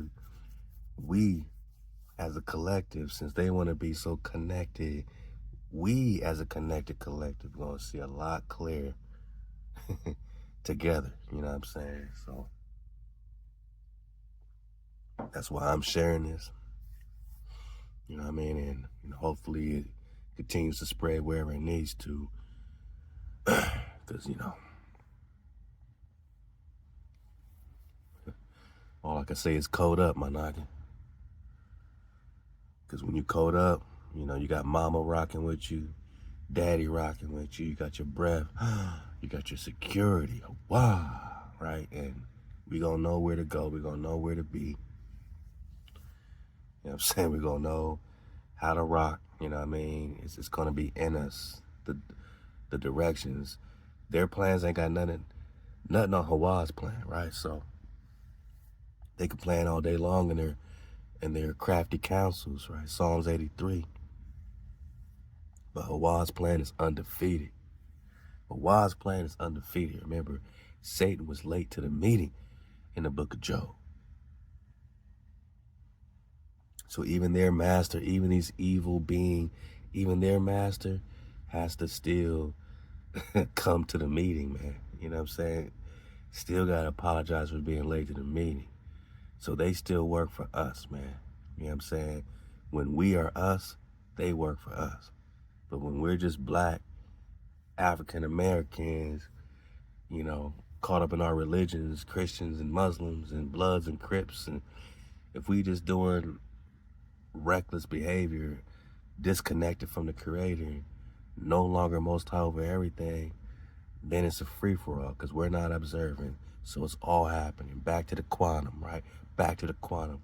But we are the observer. And when you observe the code, to keep the code, to listen, to hearken to the laws, the commandments of HaWah, when you tap in, tune into your frequency, you are undefeatable, man. That goon can no longer harm you in your house. You might be tested, but you're going to survive every test. You're going to overcome everything. And you will be redeemed, my nigga.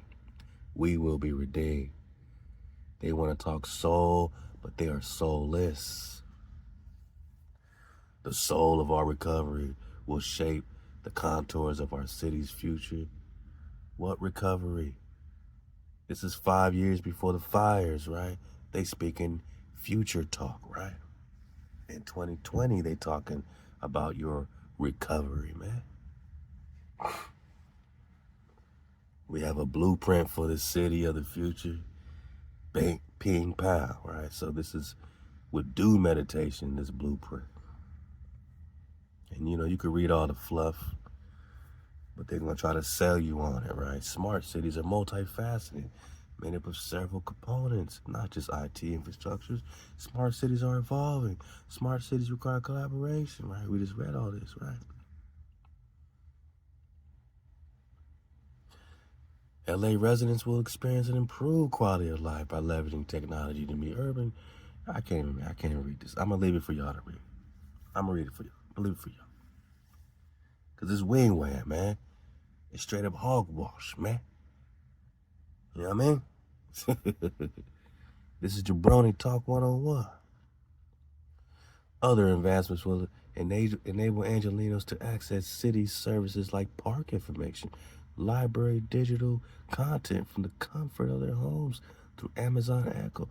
Oh, look at all these technological improvements. Like Wi-Fi is supposed to be improving, but is it helping or hurting? You think it's healthy for you?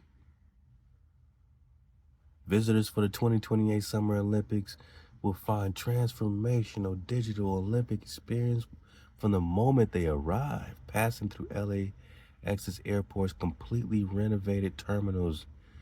They can use the new automated people mover to select between light rail, airport connections, rideshare, taxi transportation choices. They will be greeted by digital signage directed by multilingual electronic AI wayfinding and connected through their smartphone with the hotels, restaurant. They're going to be tracked everywhere they go.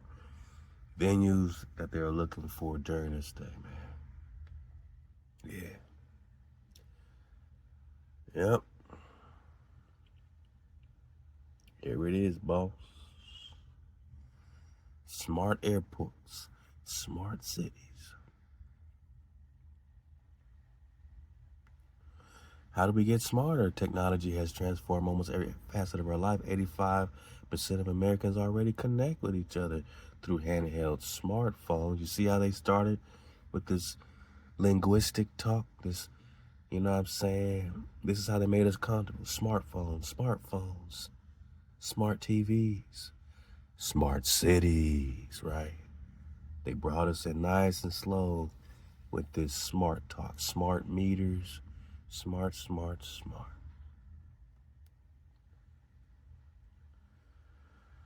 Oh, efficient, ethical, secure, yeah, quality of life, technological, boo. So, this is their wing wham. Read about it, dig on it, you know what I'm saying?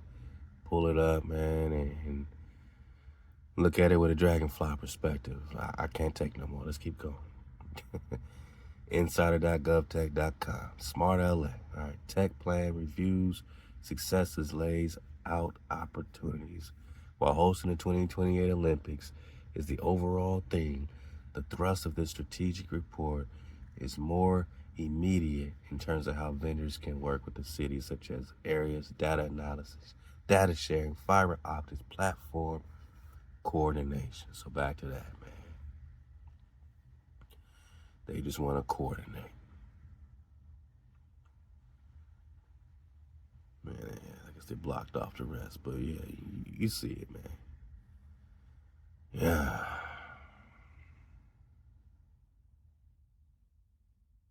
So, what's really going on? LA fires clear the way for smart LA. Here we go. And the 2028 LA Olympics. The coincidences continue to pile up, man, leading many to declare that the massive neglects, mistakes, and failures resulting in devastation from the LA wildfires was more than a natural disaster. And I think that's one of the first parts and points that a collective is starting to reach. Because no one can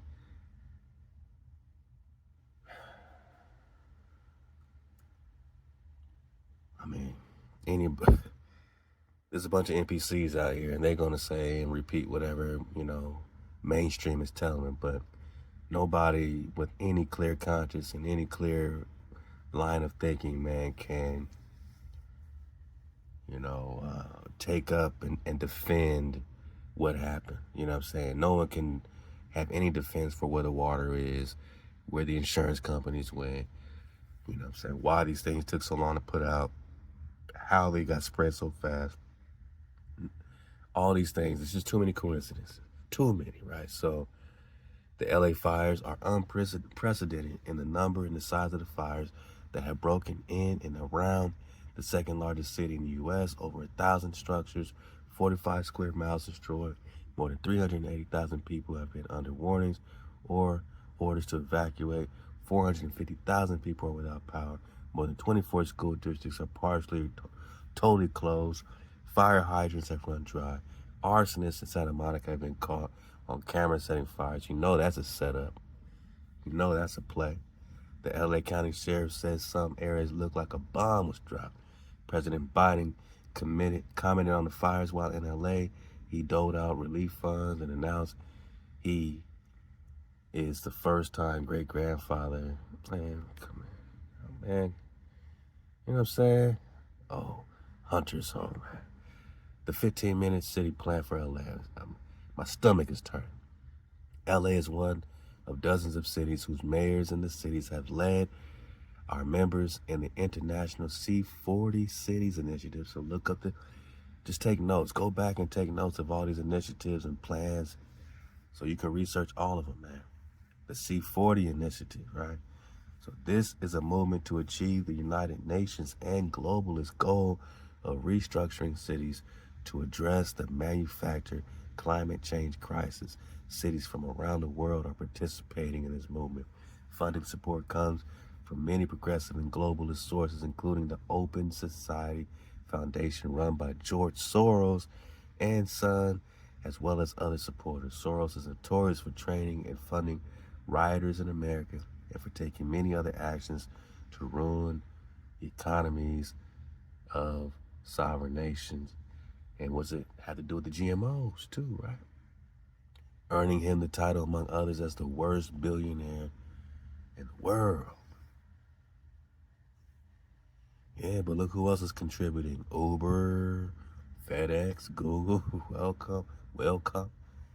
Bloomberg, Philanthropy, UK, European Union. You see the globalist thing. You see the Psalms 83 Confederacy, the Crafty Council against you and me, the World Bank, right? Come on. LA is all in one on the here 15-minute plan that they have named the Livable Communities Initiative. A plan to address LA's housing, traffic, and climate crisis by building 3 to 5 stories of gentle density above small retail along carefully chosen commercial streets. So now you see them building on top of other things and creating this type of, they might have a Target, but they'll put an apartment complex on top of the Target. You see that in your hoods too? It sounds like the perfect plan for the now destroyed Pacific Palisades community, which is part of the greater Los Angeles. The Pacific Palisades neighborhood was an older community with many quirky and quaint but aged features. So really, man, it was like an old Naga city, for real, for real. You know what I'm saying? Old community, right? A profile of the neighborhood offers further details about the community. And a lot of my Nagas in Altadena, this was an old school, historic Naga community. So much was destroyed, man, that can't be rebuilt the way it was, you know what I mean? So, man, these are hard, direct hits that existed prior to the fire destruction. Now that the area has suffered such destruction, rebuilding has to occur, right? It has to. Whether it's a bizarre coincidence or a result of a dreadfully bad politics, this is a kind of disaster that progressives and globalists love to take advantage of, and we can expect to see glowing reports of the coming construction of LA as a shining example. Here comes their help with their shining example of the Olympics and future cities of the world. The only question is, can they get it together in time? We anticipate that all the regulations and red tape that they usually embrace will magically disappear. Again, they're trying to get all this ready for the 2028 Olympics, right? SmartLA, the blueprint is already in place. The city of LA already produced a blueprint in 2020 to implement the 15-minute city plan. This will convert LA into a highly digital and connected city 2028. Technology for a better LA. Wow.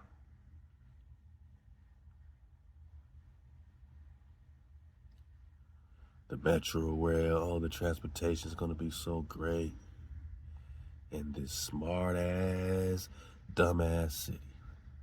I tell you. So you got this Olympics, blah, blah, blah. Of course, it was done prior to their Tenderoni 2020, right? Which we now know was manufactured and weaponized. They're saying it, right? Not me.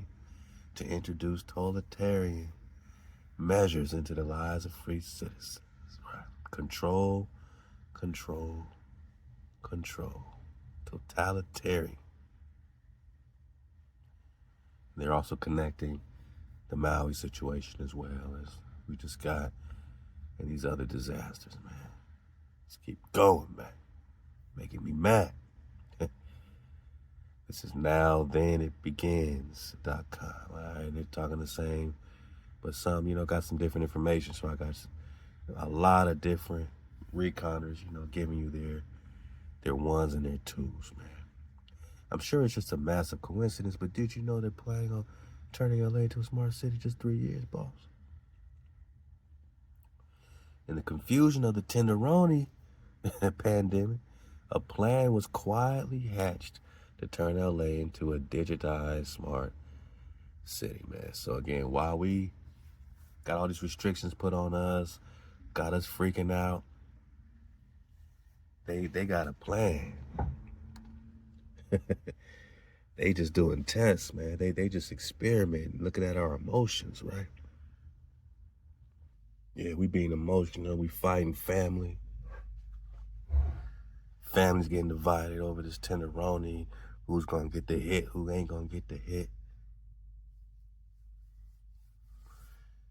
And you know, it's all witchcraft, man. And you know, I'm sure something about that serum, you know, caused people to be even more nonchalant, you know what I'm saying? And just relaxed with whatever they're being instructed, you know what I'm saying? More willing to go along with the status quo. You know what I mean?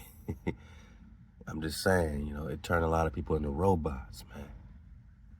For real, for real.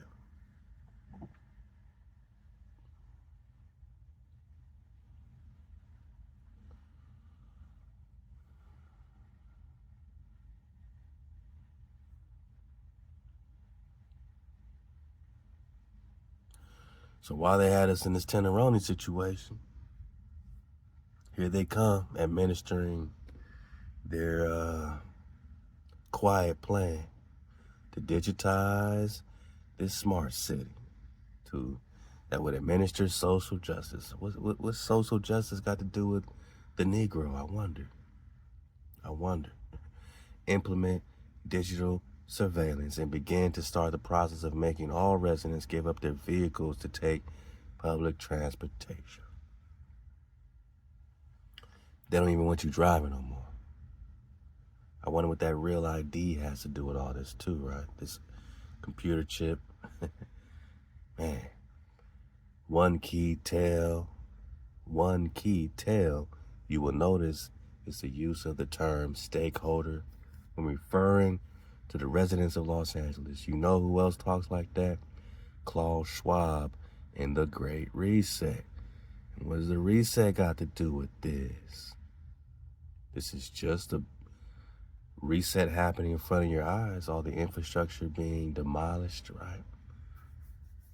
20 years from now, you're not even gonna know what was there no more. Complete reset. All right, then they go into the plan. So, digital library, boo boo boo ba, boo boo boo ba. Look at this, man. What's this jabroni talking about, man? Hi, my name is Ted Ross, Chief Information Officer at the City of Los Angeles. As you know, we live in a world full of urban challenges. From traffic congestion that takes our time and pollutes our environment, to natural disasters that threaten the safety of our communities. To address these challenges, Los Angeles looks to smart city technology that can positively transform our urban environment.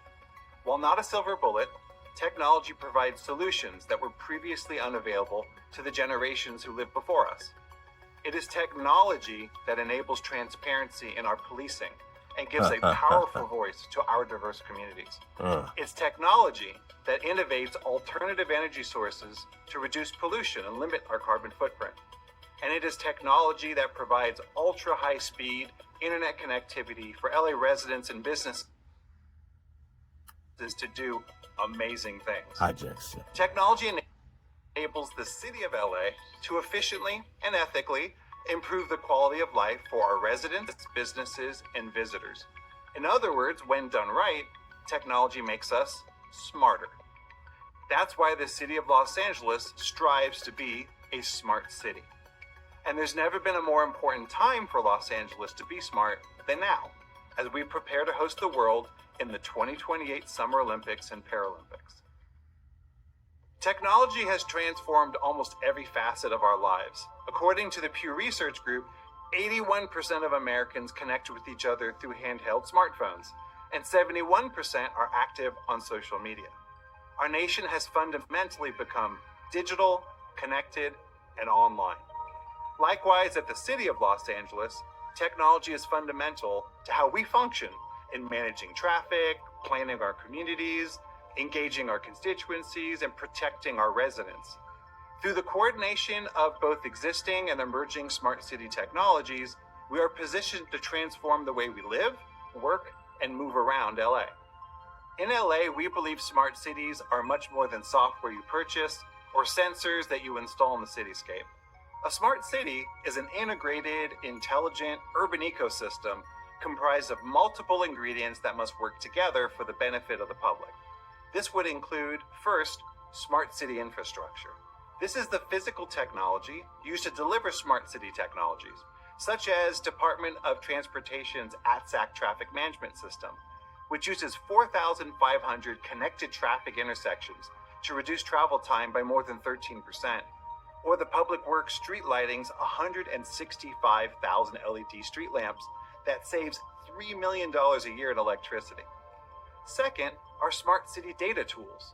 This is the ability to share information across the smart city when you need it, where you need it, such as sanitation's Clean Streets program that proactively improves street cleanliness across 6,500 miles of LA streets, or our Data Science Federation, which every semester matches university data scientists in training with LA urban challenges. Third is Smart City Digital Services, which are the apps and websites used to digitally deliver city services to the public, including the award-winning MyLA 311 mobile app, providing access to 1,500 city services through your smartphone. Right. Or the Shake Alert LA app that provides up to 45 seconds of advance warning of a coming earthquake. Gotcha. Fourth, our smart city connectivity and digital inclusion. This is the work that we do to ensure that all LA communities and businesses have access to the internet. It includes the distribution of over 5,000 computers by the City of LA to families in need through our Cycle LA program.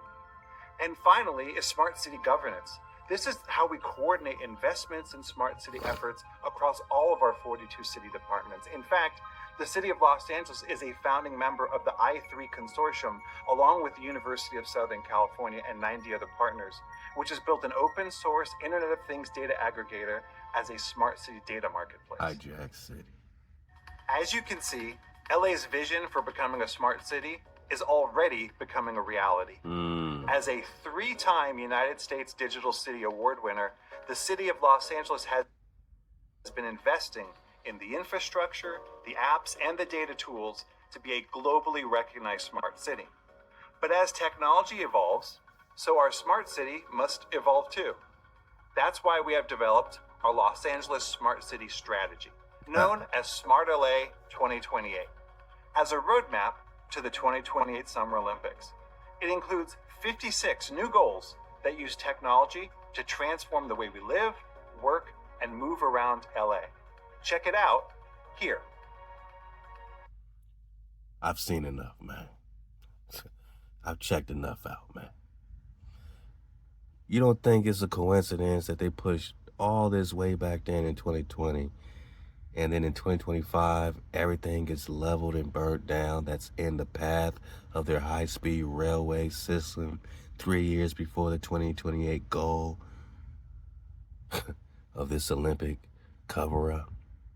Or is it more global takeover? Is it more of the same old thing it's always been? So, just looking at this fire map,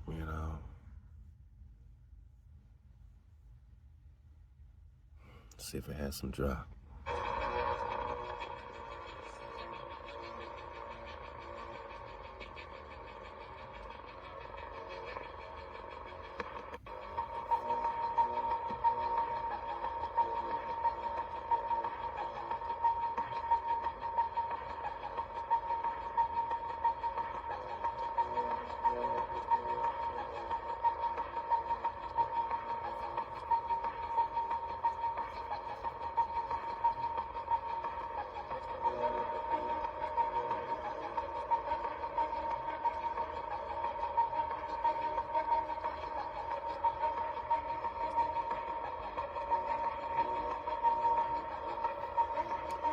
Yeah, you think that's a coincidence, boss?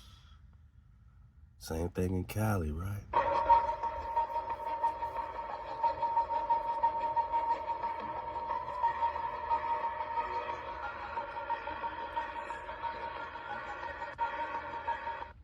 Hundreds of billions of dollars. I mean, that's a lot of bread for it to be a coincidence, man. wickedtruths.org. I'm going to go quickly as we make our dismount, leave you these links. So you can take it further, man. Agenda 2030. Agenda is the driving force behind the tenderoni. This is a great link. Dig on it if you want more. Drop on the 2020 or the 2030 UN agenda, man. Yeah. Here's the intro to it. UN Agenda 2030 is a global plan designed by the ruling class to gain centralized control over Earth's resources, populations under one world government. The plan exists for decades and is the full execution at breakneck speed since 2020, right? Yeah. Tenderoni. The goal of UN Agenda 2030 is to transform global society into a technocracy under the guise of sustainable development. By 2030, the end result would be a high-tech slave system. The high-tech slave system, impossible to escape. You can't escape the smart city boss. So let's make sure it never comes to fruition. Tenderoni, the tenderoni, the roni, played an important role in pushing these agendas through, like we just read. Before we can understand how it works, we must first understand what the UN 2030 and technocracy is all about. So here we go. Sustainable development goals. Yeah. They divided their plans into 17 parts, what they call sustainable goals. And this is the code word to make things look beautiful, like it's all good and all helpful and all beneficial. But in reality, it's forked tongue, double talk from Hijack City. According to the propaganda, the agenda is all about creating a sustainable world, balance with nature, no world hunger, equality, rainbows, and unicorns. In our hearts, we want this world, and we can't have it on condition we don't hand over control, or we can have it when we KTC, right? Because that's promised to us. Deuteronomy 28, blessings on blessings on blessings. But you gotta observe the code, right? Their social engineers are exploiting a desire the majority of us has, so they exploit your desires. It's the same play. No less than 14 out of 17 SDGs or Sustainable Development goals, right? Include the tenderoni hit, right? I can't say that word on YouTube, right? But we're gonna pick this series up, subscribe, or get in the classroom with the Patreon, you know what I'm saying? Or immunization, What does this tenderoni hit have to do with green economies? I wonder. I suppose you can make the world more sustainable by hitting them up with this tenderoni, right? If it unalives many or makes them infertile, then we say, what does this have to do with fertility? And then the King Alfred Plan, the bro Ray Higgins break down how they trying to take out the fertilities back then. And then we say, what does that have to do with this tenderoni hit? And that's a warped eugenicist perspective for sure, but we know eugenics is an ideology for the ruling class that the ruling class adheres to, man. So we know that this is what they about, and we just were talking about the population control. Yeah, so it's all going back to this UN globalization, man. I mean, you got to drive. Technocracy is the science of social engineering. And all they keep saying is it's going to be a better social justice technology. A technocracy is a governance system where science dictates how society is organized. Eugenics 101, right? The focus lies on resource management, population management on a global scale. Global scale, right? Global. The entities that run such a system are technocrats, scientists, the ruling class, and artificial intelligence, right? Yeah, in a technocracy, all resources of the planet are hooked onto and managed by a technological control grid.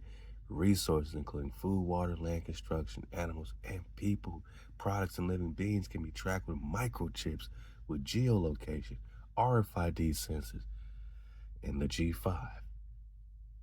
Fluids, gas, electricity. I mean, these are what the towers are all for, right? The towers are for the smart cities, man. You know what I'm saying? They all link up into the grid. Throughput can be counted with smart meters. And with the smart meters, what we say? The homes with the smart meters are the ones that went up in flames. The smart grid knows exactly what, when, where, and how much you use. Your access to resources can be shut down remotely. In a smart city, they can shut all your resources down with a click, man.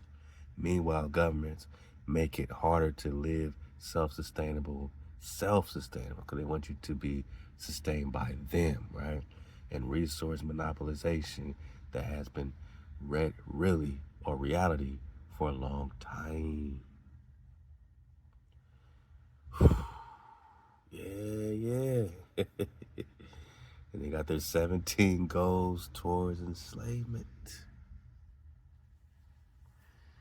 17 goals towards enslavement by Corey Diggs. Yep. So their goals, they just call them the 17 goals towards enslavement because it's the 17 goals of deception, the great con.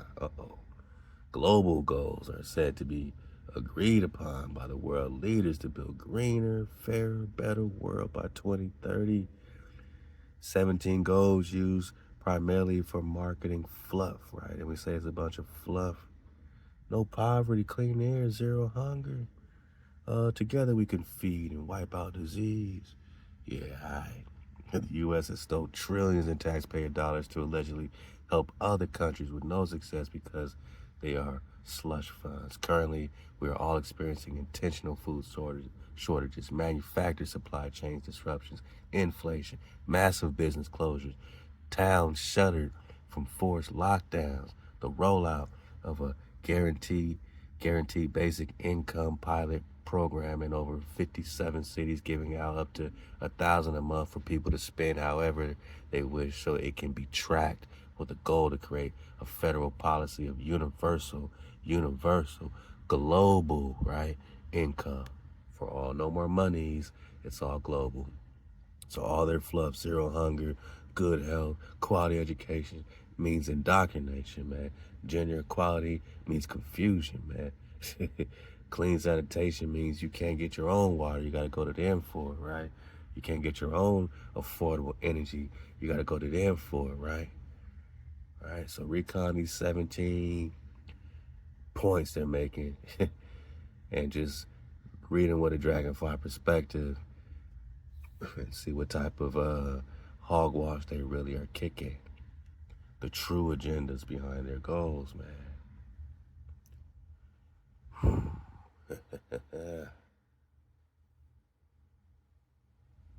Yeah, man.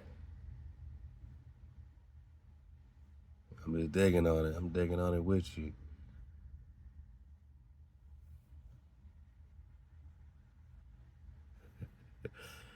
Yeah, they got them all lined up. Pros and cons.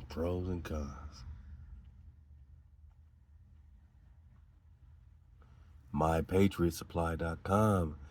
Great article about the truth, about the UN's Agenda 2030. A lot of these, again, I got off the Yandex, man. It's not on Google. You got to go to other alternative search engines now, man, right? We live in a world of misinformation. It's hard to sort through fact from fiction, even more so when the facts are distorted with misinformation coming our way day and night. We got to decipher the truth. Once we have the actual facts, it's up to us to determine how it affects us and the world around us. So again, they're going into their 17 goals. You know, just more information on it, man. You can dig on, get even more clarity. But back to ending poverty, ending hunger, yada, yada. All this sounds so good, right? But do you believe these people have your interests or their family's interests only?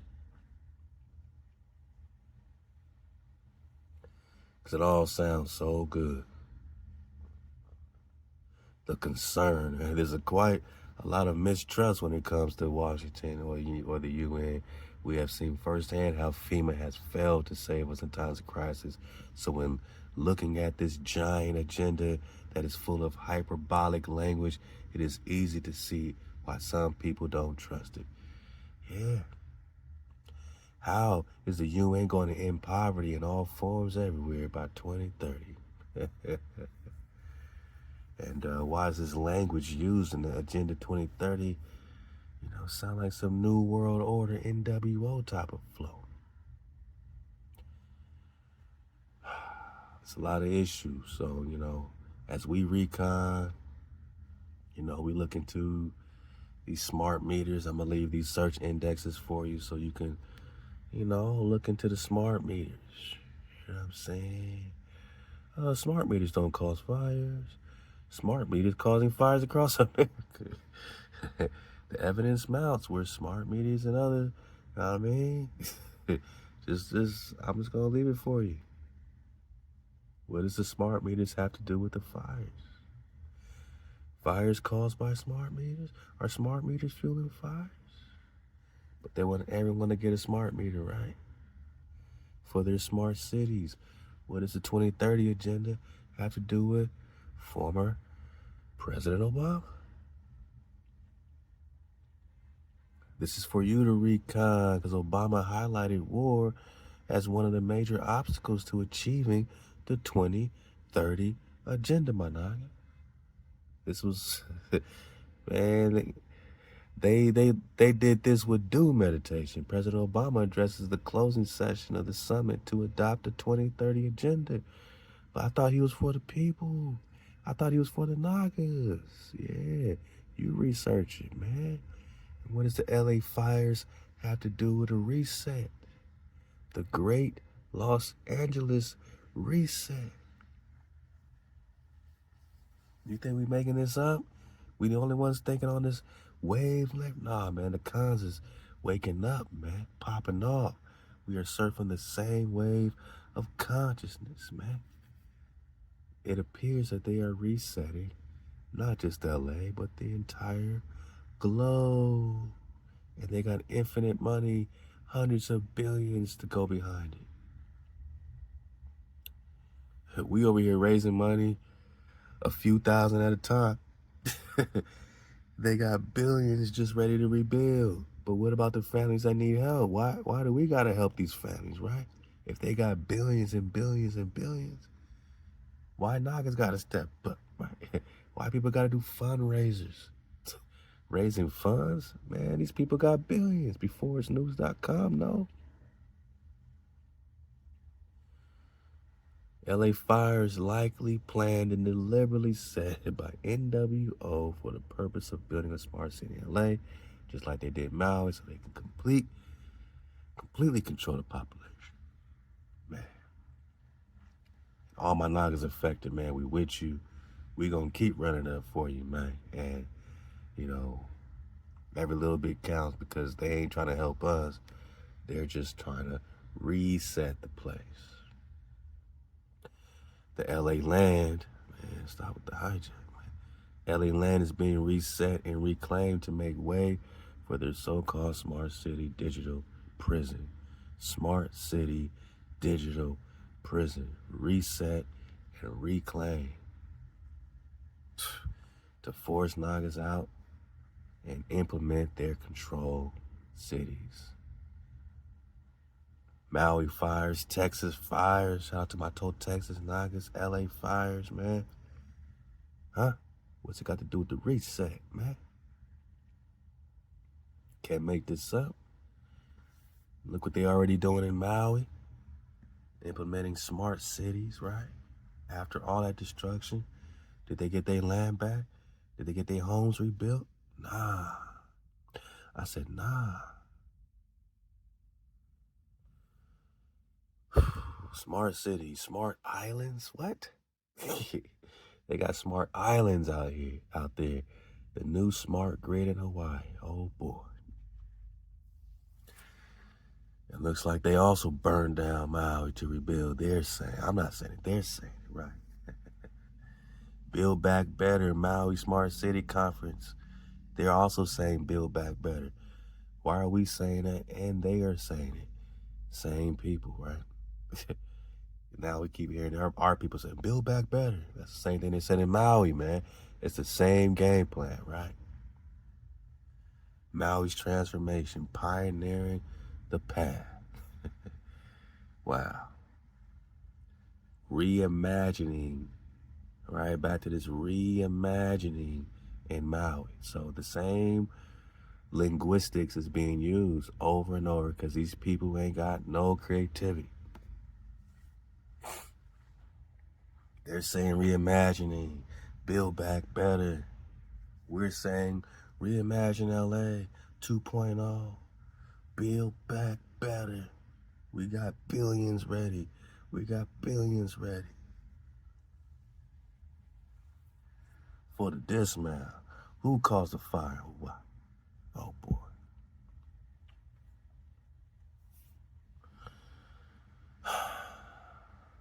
So if we know that, when we see a fire like that, then the second that we hear that the plans are to bring in a smart city, you'll know why it's done. Straight up like that. Doesn't Hawaii look like paradise, California, and Pasadena, Altadena, and Malibu, right? Don't it look like what happened out here? Same damn thing, just melting metal. Melting metal. DEWs. Global plans for smart city governance. Deliberate destruction of key locations. You got that. That's from Truth Come to Light. What else we got, man?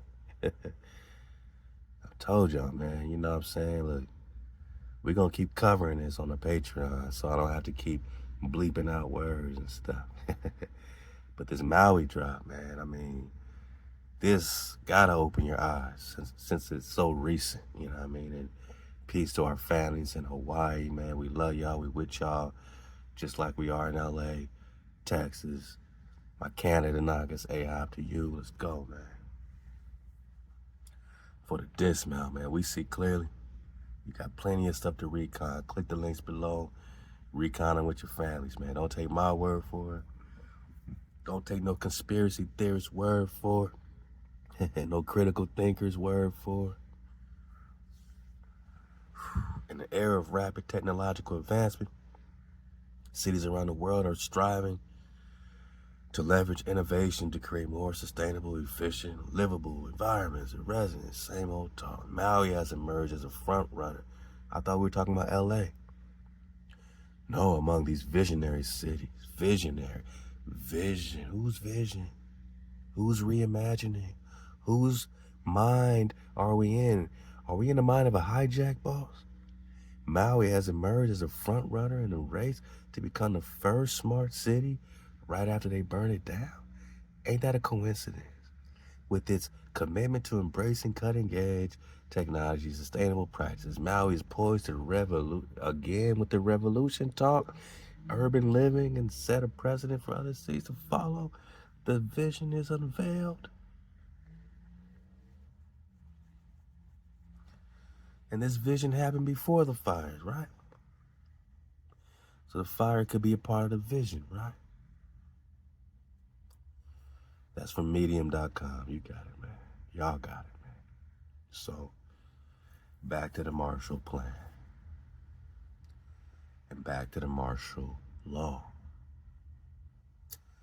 So when we go from Maui to LA, oh no, it ain't play.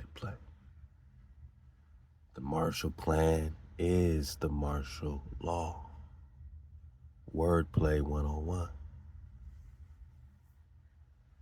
To rebuild, to revision, to reimagine, just like Maui. LA 2.0. LA 2.0. And Managa, that got us talking about DEWs, right?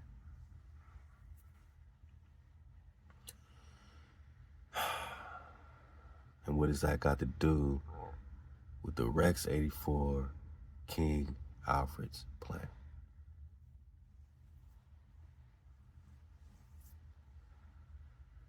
Yeah.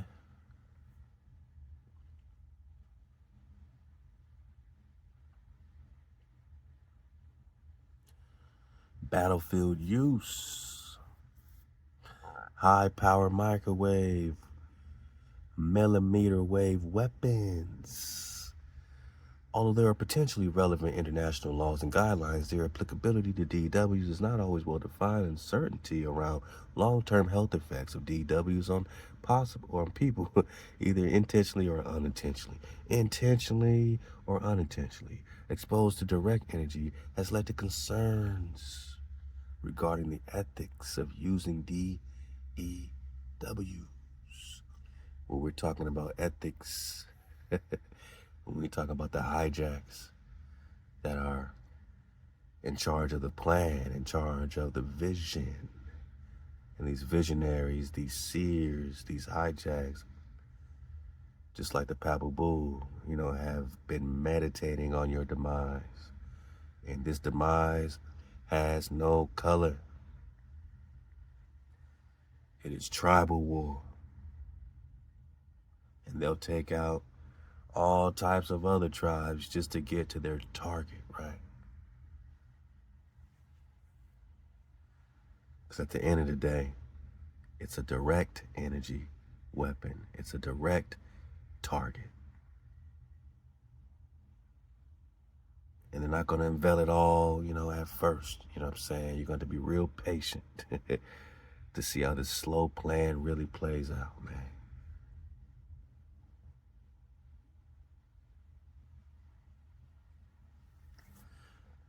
That frog in the pot situation of the frog being in the pot and them turning it up real nice and slow, right? And that's how we are right now. We're in this pot, a lot of us, man, and they just turn it up nice and slow. Seeing who gonna jump out the pot. And if they turn it up slow enough, nobody jumps out. Everybody stays in the pot. Everybody feels the heat. Everybody is forced to feel the fire. So, Jack City can't slow us down, man. Let's get some of this Rex 84 for the death smell, man. And my Nagas, all we gotta do is code up. This is just what happens when we ain't observing. When you observe, everything works in our favor. Let's go. They will cause us fear, fearfulness, fear, terror, and dread.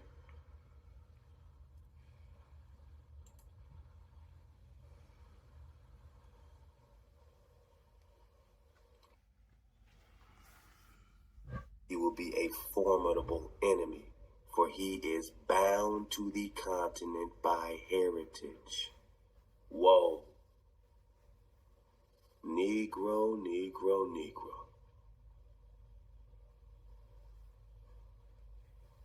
Wait. Y'all didn't see that coming? We're just reading in the King Alfred's Plan. This has been around since what, the 40s and 50s and 60s? They're calling you a formidable enemy.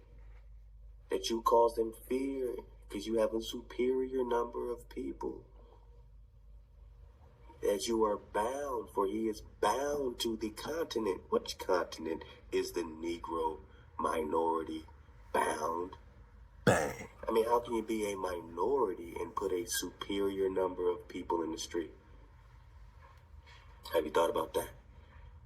How can you be a minority, according to the Joint Chiefs of Staff, Department of Defense? How can you be a minority and put a superior number of people in the street? He will be a formidable enemy. He will cause us fear. Fearful, fear, terror, dread. Let's get this again. Indeed, our military commanders have found him a formidable enemy, skilled in the practices of war. Whoa. Let's get it even bigger. Balcony servers, let's go. Skilled in the practices of war. Indeed, our commanders have found him a formidable enemy. When you research the corporation, the war is here. against the Cherokee, all the indigenous folks. That's what they're talking about. From experience, they're saying that you are a formidable enemy. You cause them fear, skilled in the practices of war. Our missionaries testify to his ready susceptibility to intellectual and moral teaching. So they feel like you're susceptible because of this spirit of stupor. The Most High put a spirit of stupor on you, right? He made you stupid without your trees. You are stupid without your oxygen, right? Facts. So you are intellectually and morally susceptible without your oxygen, without your vibration. And humane agents and travelers furnish evidence in behalf of his integrity and trustworthiness. So although they have some type of spells and witchcraft, they're saying that you are susceptible to their charm school, their grammaire school, their witchcraft. And yet their agents and travelers also say that you are people of integrity and trustworthiness. Those tribes or remnant of tribes like the Senecas, wait, who are we talking about? The Negro. Wait, we're talking about justice to the Indian. Wait. Yeah, man. You just said the Negro has been given a ballot, but he is not superior mentally capable, superior in mental capability and physical energy to the Indian. So they separate you here, and they bring you up, but now they're saying, but you are indeed formidable enemy. Hijacks. And in case you didn't know, we're only talking about what?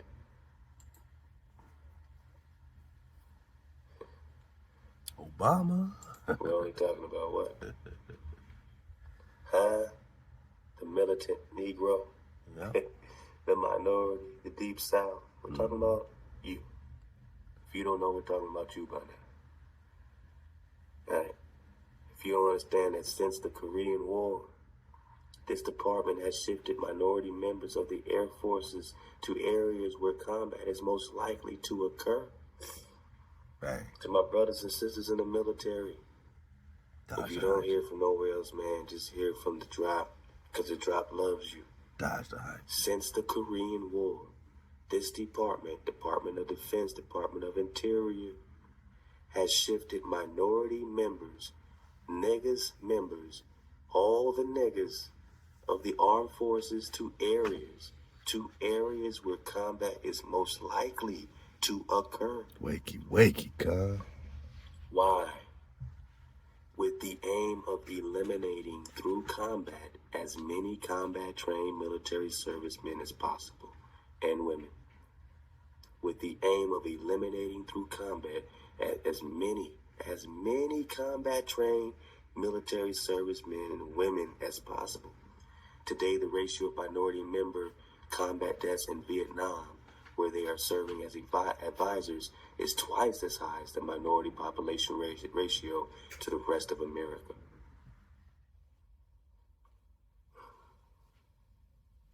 We ain't even got into this yet. We ain't even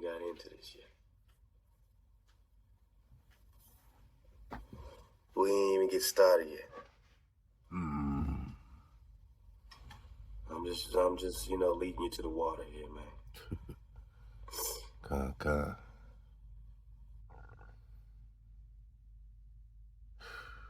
And you see what's happening. This is what they're saying is happening first, right?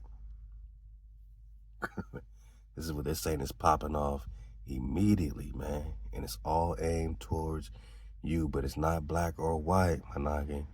Behind this are niggas that look just like you. So this is old biblical tribal flow we talking about. Biblical tribal flow we talking about. Just belly flopping. You got the link. This is their countdown, right? Their first 8 hours. Local police, minorities, leaders in action to head off the emergency. You're going to have people that look like you. Minority leaders, local police heading off this emergency. We're talking martial law or the Marshall Plan, right? Countdown to 8 hours begins at the moment the president determines the emergency to be national, coordinated, long duration, 8th hour. County police join local police 7th hour. State police join county and local police 6th hour. Federal marshals join state, county, local forces 5th hour. National guards federalized, held in readiness 4th hour. Regular armed forces alerted, take up positions. Minority troops divided and detained. That's why we said, Managa, this ain't your army and this ain't your war that they want you to fight for. You got your own situation to deal with. You got to tribe up with each other. We need our warriors ourselves, right? Along with all so-called white sympathizers. But we know this ain't black or white, so we dodge the smoke screen because they're going to try to cause some racial war, right? We know it's tribal war, man. It's not racial, it's tribal. All minority leaders, national and local, detained in the 2nd hour, man.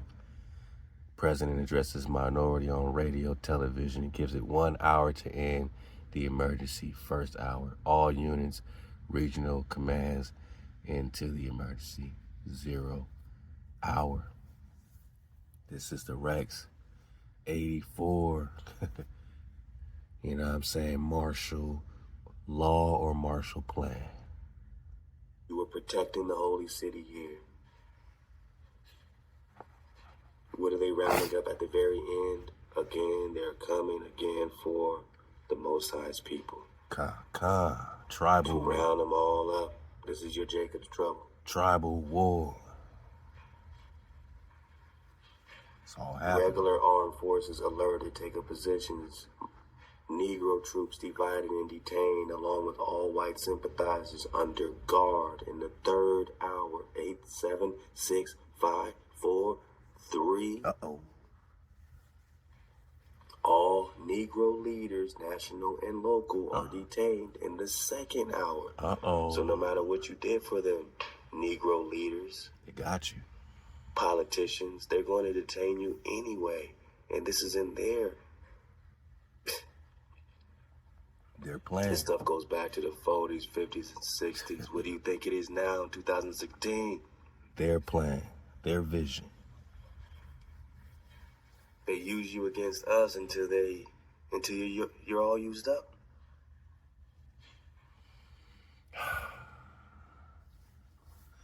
They can only use us, you know, when we're not putting our code to use, you know, when we're out of code. That's when they can use us, man. That's when the hijack gets active. That's when the hijack gets the most active. After all that hijack, let's just take a relaxing 432 hertz bathing in the frequency, man. And talk a little Isaiah on the way out of here, man. Halal HaWah, Shabbat Shalom. I just had to, you know what I mean, just voice this on y'all as we meditate and just get through it, man. Just get through it together, cuz.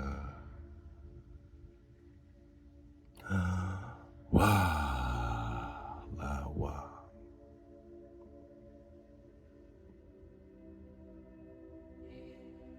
Hey, we in it together, my nigga. We were talking about this 10 years ago, huh? Oh, my bad. Wakey. God. Sound the alarm, man. I'm up. We up, y'all up?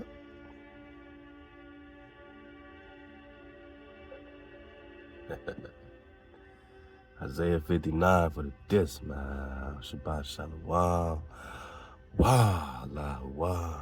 My niggas Baruch in all your situations, and just know it's Hawah's plan, man. And there's always a benefit, you know what I'm saying, that we can take from it the same way they're trying to make us, or, you know, they're trying to benefit off our demise. We can also benefit, you know, with eyes to see. It don't make it easier getting through it, but really reach out to the Creator and find how you can benefit the Creator, not just how the Creator can benefit you. How can you benefit the overall plan, right? How can you benefit the source power, you know, and accomplishing the goals of the source power. You know what I'm saying? We have to benefit HaWah's goals. We have to listen. You have your children, you have goals for them. They have to listen and abide by, you know what I'm saying, your commandments to reach those goals. And that's exactly what we're facing right now when we talk Jacob's trouble. Verse 1, Isaiah 59, behold, HaWah's hand is not shortened, that it cannot save, neither his ear heavy, that it cannot hear.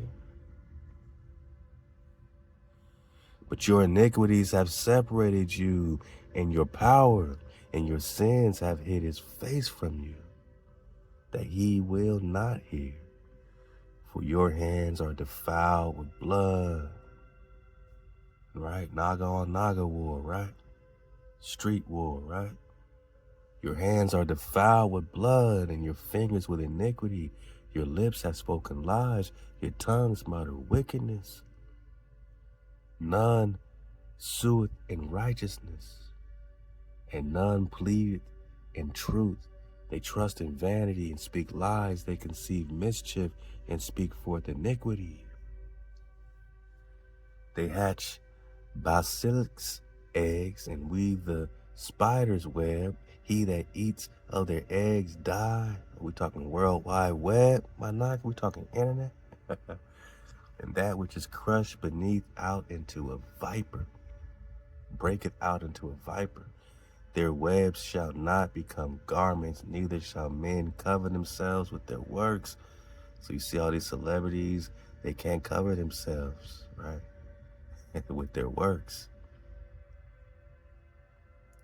They can't use their webs as garments to cover themselves. Managa, their works are works of vanity, and the act of violence is in their hands. Their feet run to evil, and they make haste to shed innocent blood. And we just read about all the innocent blood of these DEWs, man. Their thoughts are thoughts of iniquity. Desolation and destruction are in their paths. What? DEWs, man. Tenderonis. These visionaries envision desolation for you, destruction for you. That's what the Rex 84 King Alfred Plan is all about. Your desolation, your destruction. And there is no right in their goings. They have made them crooked paths. Whosoever goeth therein does not know peace, therefore is justice far from us. They're talking social justice, huh? Neither does righteousness overtake us. We look for light, but behold darkness. For brightness, but we walk in gloom. We grope for the wall like the blind. Yeah, as they have no eyes do we grope. We stumble at noonday as in the twilight. We are in dark places like the dead. We all groan like bears and mourn sore like doves. We look for right, but there is none. For salvation, but it is far from us. For our transgressions are multiplied before thee, and our sins testify against us. For our transgressions are present to us. As for our iniquities, we know them, transgressing and denying HaWah, and turning away from following our power, speaking oppression and perverseness, conceiving and uttering from the heart words of falsehood. And justice is turned away backward, and righteousness standeth far off. For truth has stumbled in the broad place, and uprightness cannot enter. And truth is lacking, and he that departs from evil make himself a prey.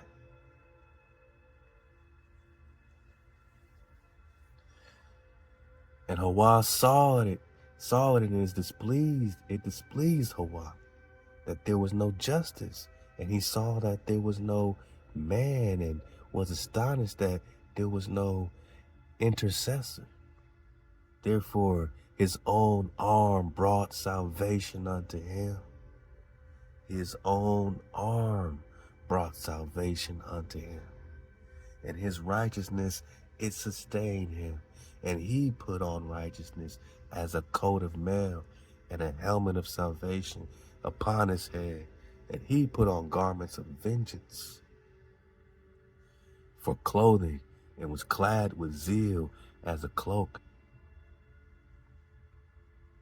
According to their deeds, accordingly he will repay fury to his adversaries, recompense to his enemies. To the islands he will repay recompense. You think HaWah's gonna let him get away with this, man?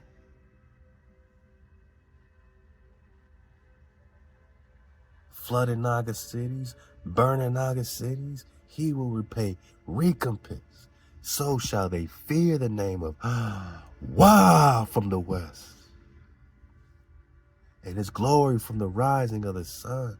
For distress will come in like a flood, which the breath of HaWah drive, and a Redeemer will come to Zion. And unto them that turn from transgression in Jacob, saith HaWah, and as for me, this is my covenant with them, saith HaWah. My spirit that is upon thee, and my words which I have put in thy mouth shall not depart out of thy mouth, nor out of the mouth of thy seed, nor out of the mouth of thy seed, saith HaWah, from henceforth and forevermore. Halal HaWah. Halal HaWah. Shabbat.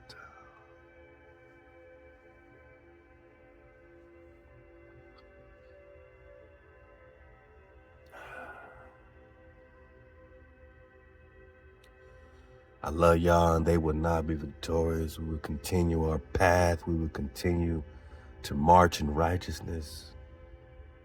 We will continue to keep the code and righteousness.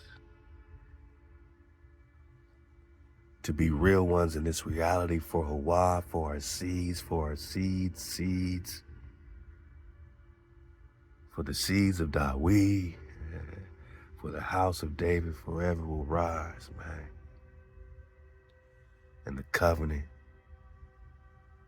will be remembered and will be redeemed and restored among the people and the chosen and the treasured ones of the Creator, unless they forgot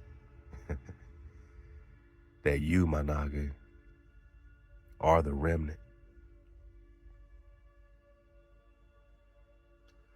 And they may have a plan for the masses, but they can't plan for the remnant, because that's where X marks the spot. That's the X factor. You are X-men, right? X-women, right? They don't know what happens when those two sticks intersect. They don't know what happens when those two cross sticks of Ezekiel intersect. But it's mighty powerful when them dragon lines and them ley lines come together, and we tribe up, Khan, with our energy, our frequency, and our vibration. And you better sound the alarm, man. Because we did it again. We up, my Naga. We did it again. Halal HaWah. The water for tuning in, my Naga, man. This is just, an outcry. This is just a conversation amongst Khans about keeping our code and what happens when we don't. And salvation only comes from HaWah, who is our Redeemer, HaWah, who is our Savior, nobody else. And we, as messengers of HaWah's salvation, are under the covenant of HaWah, the covenant HaWah made with our ancestors, not theirs. This is tribal war, and we did it again.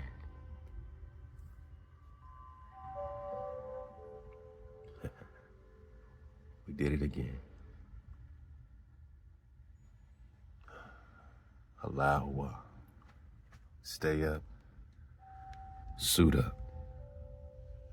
Choose up. We are returning. We are seeking.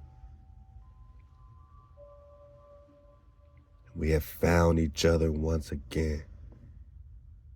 Brother and brother can love each other. Sisters and sisters can love each other. Sister and brother can love each other. Mother and father can love each other. Once again, freely. We can trust each other to grow, trust each other to emerge, trust each other to pop off in righteousness, trust each other to choose up. We ain't got to be afraid of each other no more. We can be true, live in truth with each other.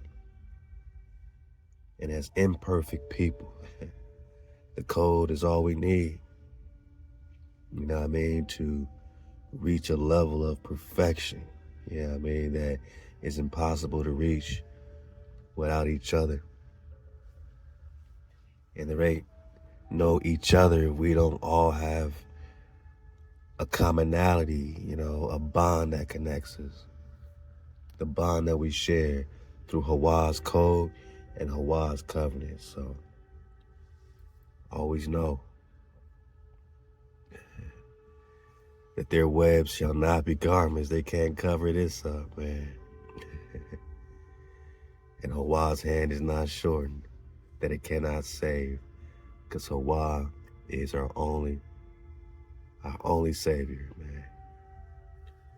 HaWah hears us. HaWah feels us. HaWah sees us. Do you see each other? Yeah, we see clearly. We see clearly. Stay up. Suit up. Choose up. Tribe up. Vibe up. Rise up. Coom, my doggers. Coom, coom. All day. Every day. Max Ahab to the tribe. Max Ahab to the Shabbat. And we gonna coom and rise up together forever. Halal. Wah. Shabbat. Tribe up. Shalom, God.